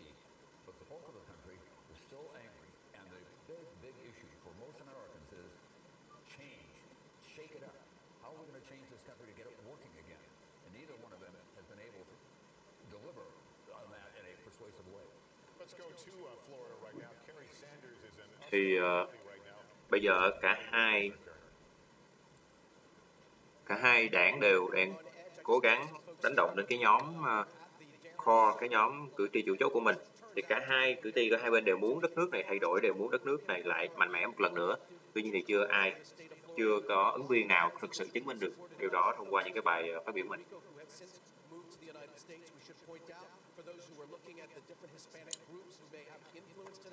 Remember that Puerto Ricans are born with a U.S. passport. They come to the United States if they decide to live here. They can register to vote. It turns out that there has been a swell of Hispanic votes in this state. It's too close, as you know, to call whether this is going to be a Donald Trump victory or a Hillary Clinton victory. But the folks that I spoke to here just a short time ago said they are going to be crying. They will either be crying tears of happiness if Hillary Clinton wins in this state, or they'll be crying tears of sadness, they say, if Donald Trump wins. Of course, Thì hiện tại ở Florida thì một trong những cái nhóm tộc người mà có thể gọi là quyết định lớn nhất ở bang này đó là cái nhóm Hispanic, là những cái nhóm những người nói tiếng Tây Ban Nha.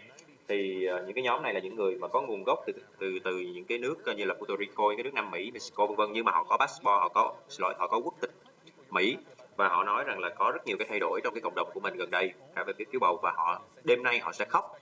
Họ sẽ khóc nếu như Hillary chiến thắng, và chắc chắn là họ sẽ khóc một cái rất là đau đớn nếu như Trump thua. Đó là tình hình của cái nhóm này ở Florida. Đây là trở về Miami. Ở Florida thì Clinton vẫn đang chiến thắng ở đây, và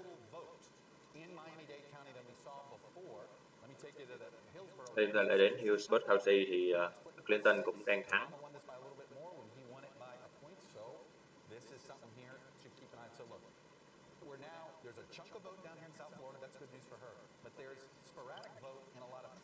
Chúng ta thấy là hiện tại thì Florida có vẻ như là Trump đang có lợi thế nếu nhìn vào cái màu trên bản đồ. Tuy nhiên thì cái gì chúng ta cũng chưa chắc chắn được, bởi vì là các cái vùng đất lớn đôi khi lại có lượng dân số thực sự là tương đương với những vùng đất nhỏ.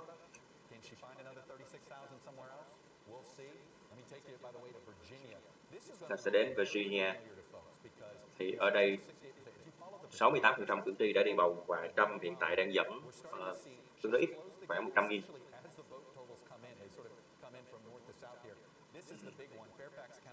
Đây thấy là một phần rất lớn của phía Bắc vẫn chưa có kết quả.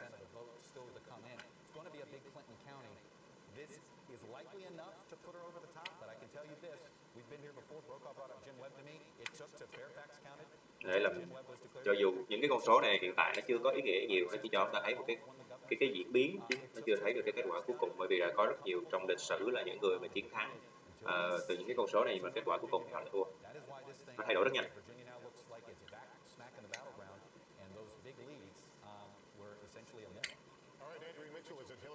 Headquarters here in New York, where the crowd is certainly starting to take some of this in. There's been a lot of confidence, Andrea, at the Clinton camp, but there's got to be some fingernail biting right now. Tôi sẽ đến với Clinton Headquarters.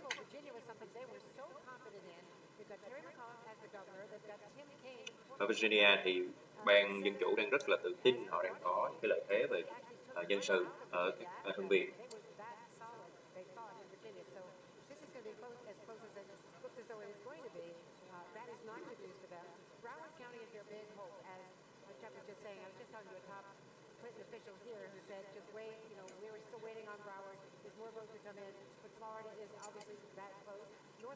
Và hiện tại thì với cái bang Florida nó quá là khó đoán đi, thì các hai ứng viên đang cố gắng kêu gọi ở những cái bang khác, cái bang mà người ta chưa đi bầu. North Carolina thì cũng tương tự. Đây là các cái bang mà chiến trường thì hiện tại đều rất là xích xoát. fingertips. You reported Nebraska, the projection for Nebraska for Trump, and I checked. That's 4 out of 5 congressional districts. Warren Buffett made a promise to Hillary Clinton. When he endorsed her, he said, I am going to deliver Omaha because Nebraska is like Maine, where those 2 congressional districts are counted separately. He said he was going to go door to door today. Và bà Hillary thì nhận được rất nhiều cái sự ủng hộ rất là nhiệt tình của những cái người ở trong chính quyền ở những cái bang mà bà ấy đang được favor, thì họ nói rằng là họ sẽ đến từng nhà gõ cửa nếu cần thiết để mà người dân đi bầu cho bà. Hệ thống chân đất của bà rất mạnh ở các cái bang. Hay là ở Michigan chỉ lệch nhau 71 phiếu, Trump chỉ đang thắng 71 phiếu. Trong khi đó thì cái con đường đi bầu của mọi người ở đây rất là dài.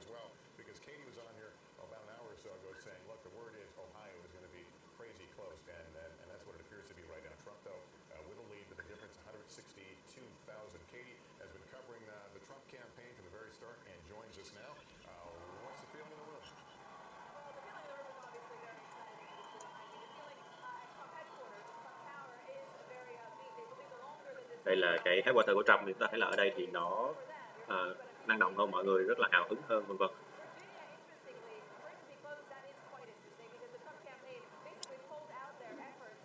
Và ở Virginia thì cái chiến dịch của Trump có vẻ đã đạt hiệu quả khi mà cái lượng phiếu đổ về cho ông đang rất là cao và nó thay đổi rất là nhanh.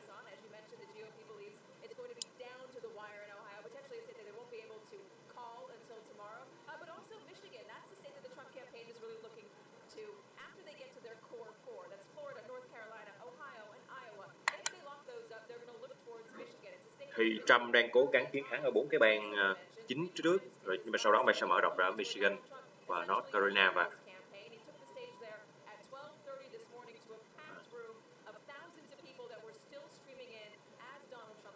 và có hàng ngàn người đang tham dự và có hàng ngàn người khác đang cố gắng xem cái livestream về cái cuộc xuất hiện của Trump hôm nay.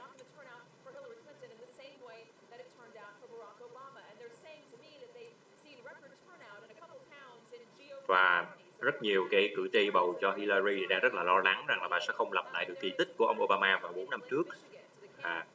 Ngay cả những con số hiện tại cũng đang cho thấy là ông Trump đang vươn lên ở rất nhiều bang. Nhưng mà họ vẫn rất có hy vọng là Hillary sẽ chiến thắng cuối cùng.เราsẽ đến với Ohio và cả hai bên đều đang rất là lo lắng ở Ohio. Và cả hai đều nghĩ rằng là mình có cơ hội ở đây cho các ứng viên của mình.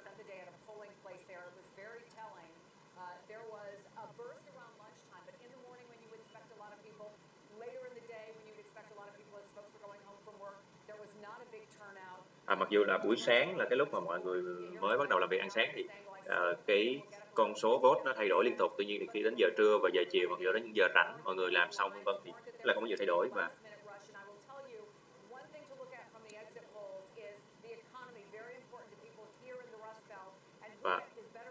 Ohio là một cái bang mà gọi nôm na là bang có nhiều dân lao động ấy. Thì những ai chứng minh được cái khả năng thay đổi kinh tế của mình sẽ nhận được sự ủng hộ rất là lớn. Và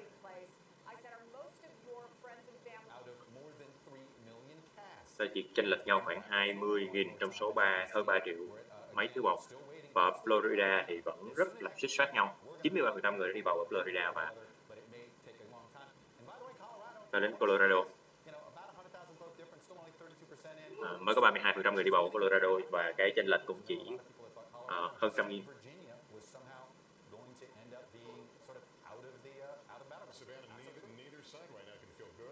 Và hiện tại cả hai bên không bên nào có thể yên tâm được cả.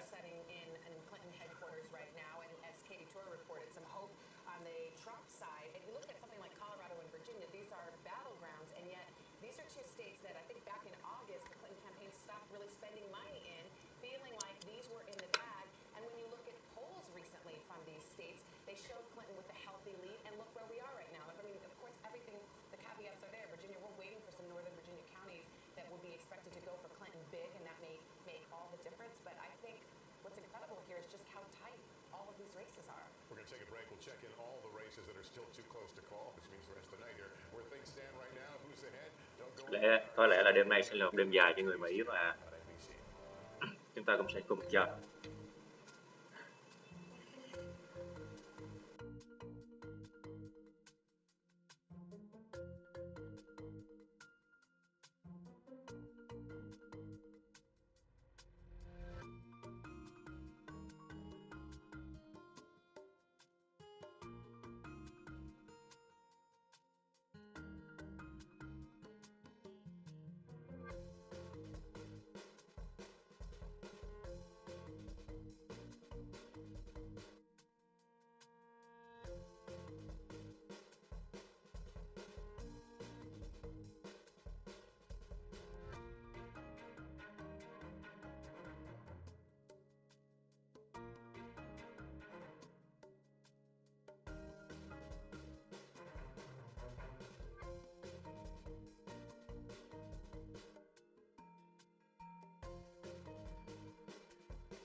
Looking at Democracy Plaza here in New York City.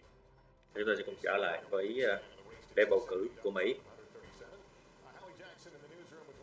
Đây là kết quả khảo sát sơ bộ ở toàn quốc, thì hiện tại là Trump đang dẫn trước và mới chỉ có khoảng 30% cử tri đi bầu.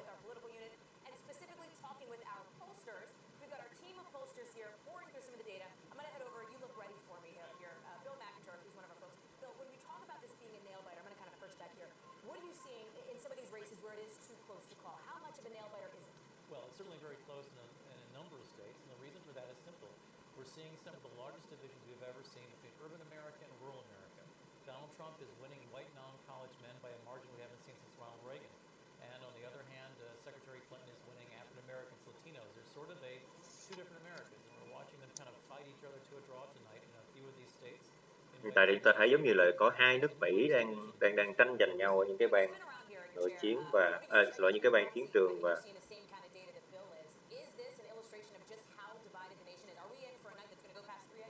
và chúng ta sẽ thấy là đây là một trong những lần cho thấy cái sự chia rẽ của nước Mỹ, và liệu là đêm nay có phải là một đêm rất dài không? Thì chúng ta thấy cái nhiều thay đổi. Trump đang giành được sự chú ý của các cử tri nam hơn là Romney vào 4 năm về trước, và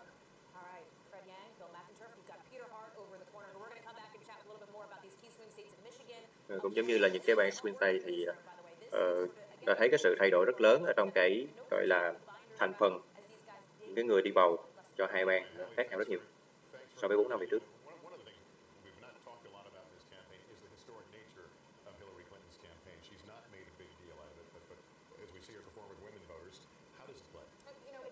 Chúng ta thấy là mặc dù là bà Hillary không nói quá nhiều về không thể hiện cái sự tự hào quá nhiều về điều này, nhưng mà rõ ràng là bà ấy nhận được rất nhiều cái sự ủng hộ của những người nữ.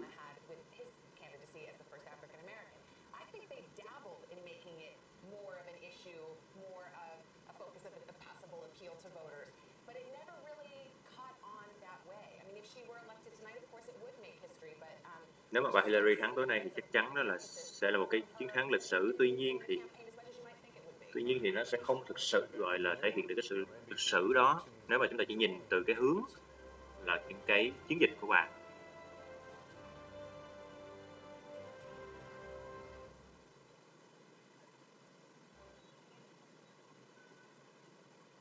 Decision night in America continues.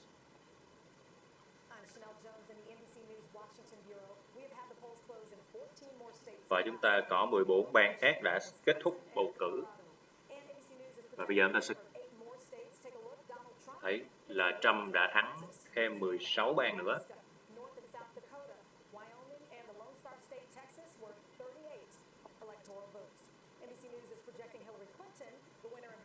Và NBC thì đoán rằng là Hillary sẽ thắng ở New York, ở New Hampshire. Ở New Hampshire thì vẫn còn rất xích xoát, chưa có gì chắc chắn được.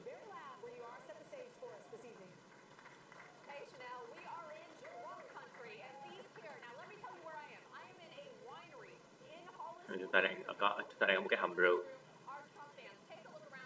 Và đây là khu vực của Trump.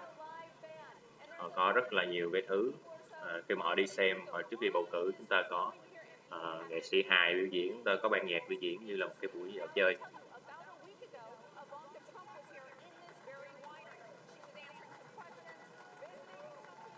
Một tuần trước thì những cái người ủng hộ và của Trump đã ở đây và họ trả lời câu hỏi cái thứ là thấy là cái không khí rất là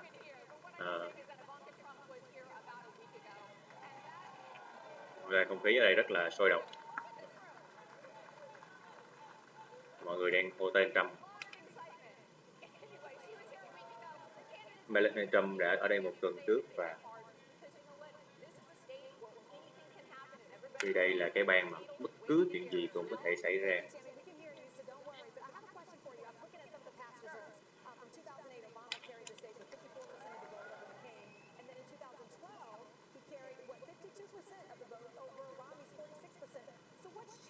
Thì lịch sử là đảng Dân Chủ đều thắng ở đây vào hai cuộc bầu cử gần nhất và từ 6 giờ sáng thì đã có một sự thay đổi năm nay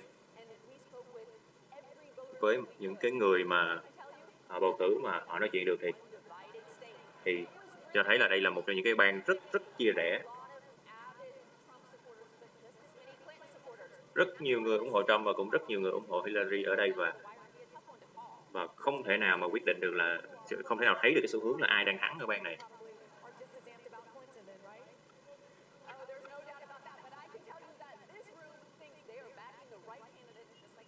Tất cả mọi người đều rất là tin tưởng rằng là mình đang bầu cho đúng người.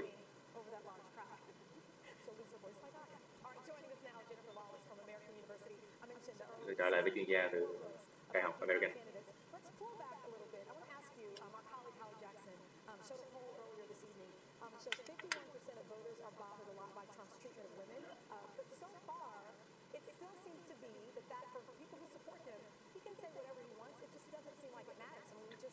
Cứ tưởng tượng rằng là những cái người mà ủng hộ Trump thì tưởng rằng là ông sẽ ăn nói cẩn trọng hơn sau một số cái lùm xùm. Tuy nhiên có vẻ như ông ấy vẫn rất là mạnh miệng.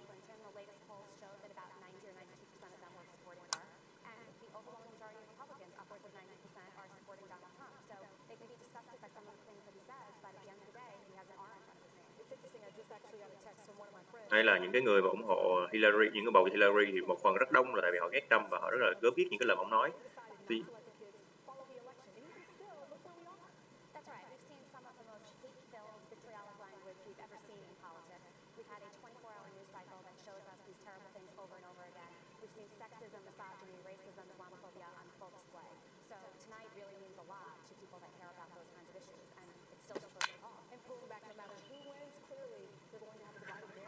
Đây là ông Trump là một trong những cái trường hợp duy nhất của lịch sử Mỹ mà người ta dùng rất là nhiều cái từ tục tĩu, những cái lời phân biệt xúc phạm phụ nữ, rồi racist, rồi sexism trong cái ngôn ngữ chính trị. Và chính vì cái đó nó ảnh hưởng rất là lớn đến cái cuộc bầu cử lần này và cũng vì những cái điều đó mà nước Mỹ đang chia rẽ rất là lớn. Tất nhiên đây là theo đánh giá của chuyên gia. Thì chuyên gia từ Đại học American. Chính vì vậy mà có thể nói là sau cái cuộc bầu cử này sẽ còn cần những cái động thái khác từ người chiến thắng.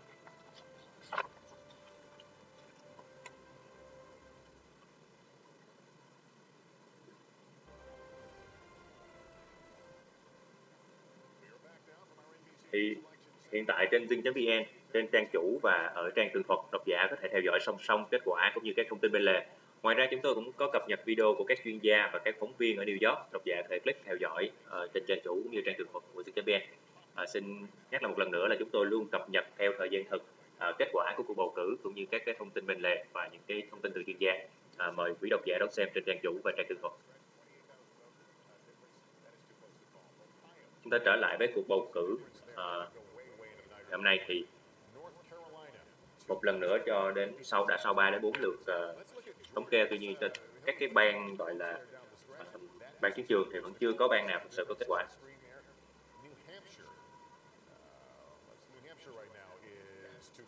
Một số bang ví dụ như New Hampshire thì chỉ cách nhau khoảng chừng 1.700 phiếu, rất là xích sao. Pennsylvania thì đã cách nhau khoảng 156.000 phiếu. Tuy nhiên chỉ mới có 16% cử tri là đi bầu ở cái bang này thôi, cho nên là chưa thể nói được điều gì. Còn về tổng thể thì hiện tại Trump đang dẫn trước với 137 phiếu, trong khi Clinton là 104 phiếu. Chúng ta nhắc lại một lần nữa là ai đạt được 270 phiếu trước thì sẽ là người chiến thắng trong cuộc bầu cử tổng thống Mỹ. Bây giờ chúng ta lại trở về bang Florida là bang tranh chấp nhiều nhất và đáng nói nhất từ sáng đến giờ. Thì bà Clinton đang thắng ở Florida, thắng gần gấp đôi, hơn gấp đôi. Có 400.000 cái phiếu bầu lại, và nếu như bà ấy thắng lại 67% đó, tức là bà ấy đang thắng 140 vốt, tức là bà ấy sẽ thắng cái bang này đấy, đây là Florida. Đây là đang cách biệt của hai người là khoảng 100 bao nhiêu nghìn view, sẽ 140.000 vốt. Thì astonished everyone from the very beginning of all of this, including the last 48 hours. However this turns out tonight, it's going to be so much closer than anybody could have realized going in. We ought to bring up what's going on with Dow futures right now. I mean, that is just all of the stock markets around the world are cratering. Margin calls. Yes. Everyone, I've had a note from somebody saying, they're beginning to sell off because it went the other way in the last 24 hours, by the way. When everybody thought she was going to win. Yeah. That's right. By the way, there's a popular website where people could put together their own electoral maps called 270 to Win. As far as I can tell, it's crashed right now. I think everyone in America is like, they're starting to... How does this work? There's no Florida. What's the map? Everybody wants to be Chuck Todd. You got to talk to the master here. He can walk you through. Xin lỗi quý vị, các bạn vừa có một số sự cố kỹ thuật và bây giờ chúng ta sẽ trở lại với lại cuộc bầu cử và chúng ta sẽ trở lại với New York City. Xin lỗi các bạn, đây là North Carolina. Đây là một trong những bang tranh chấp lớn nhất hiện tại.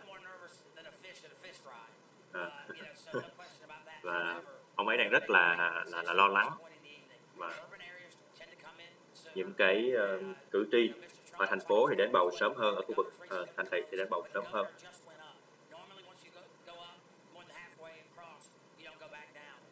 Và đây là một cái hành trình rất là kỳ lạ, bởi vì thông thường á, khi mà một cái ứng viên mà đã nhận được trên 50% phiếu bầu, không bao giờ họ lại lùi về hết, tức là không bao giờ có cái sự chuyển đổi về cái sự ủng hộ hết. Tuy nhiên năm nay thì cái con số nhảy múa rất là kinh. Ban Dân Chủ đã thắng cái đợt mà bầu cử sớm, và năm 2008 thì Obama thắng ở đây, và tuy vậy thì những người ủng hộ vẫn đang rất là tin tưởng rằng là ông Donald Trump sẽ giành được bang này, cho dù đó là một con số rất là chênh lệch rất là nhỏ. Và bây giờ chúng ta sẽ trở về Miami.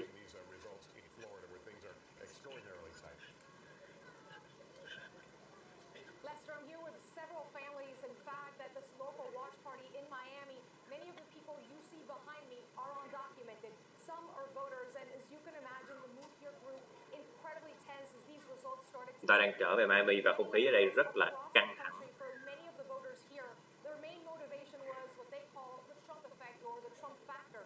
Mainly the Republican candidate's stance on immigration that crystallized the issues... Thì ở Miami này thì cái yếu tố ảnh hưởng lớn nhất đến quyết định của cử tri là những cái phát biểu về vấn đề gọi là nhập cư, bởi vì Florida, bởi vì Miami là một cái thành phố có rất là nhiều dân nhập cư.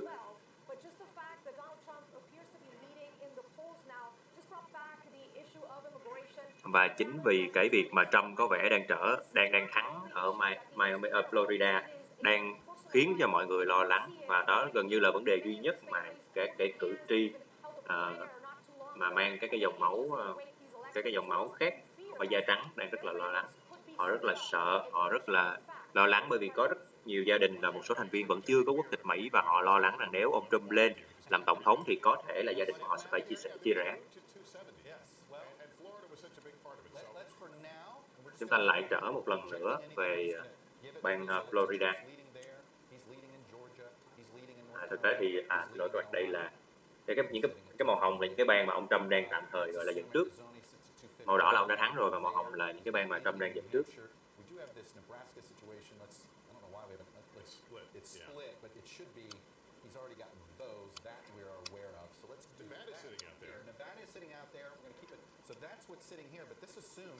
Michigan. So watch, you just flip Michigan here. Now let's give her New Hampshire for now. There is some work there, and then you look. But he's over the top. He would be over the top with a Michigan. at this point. She needs one of these states. Split back North Carolina, that would do it.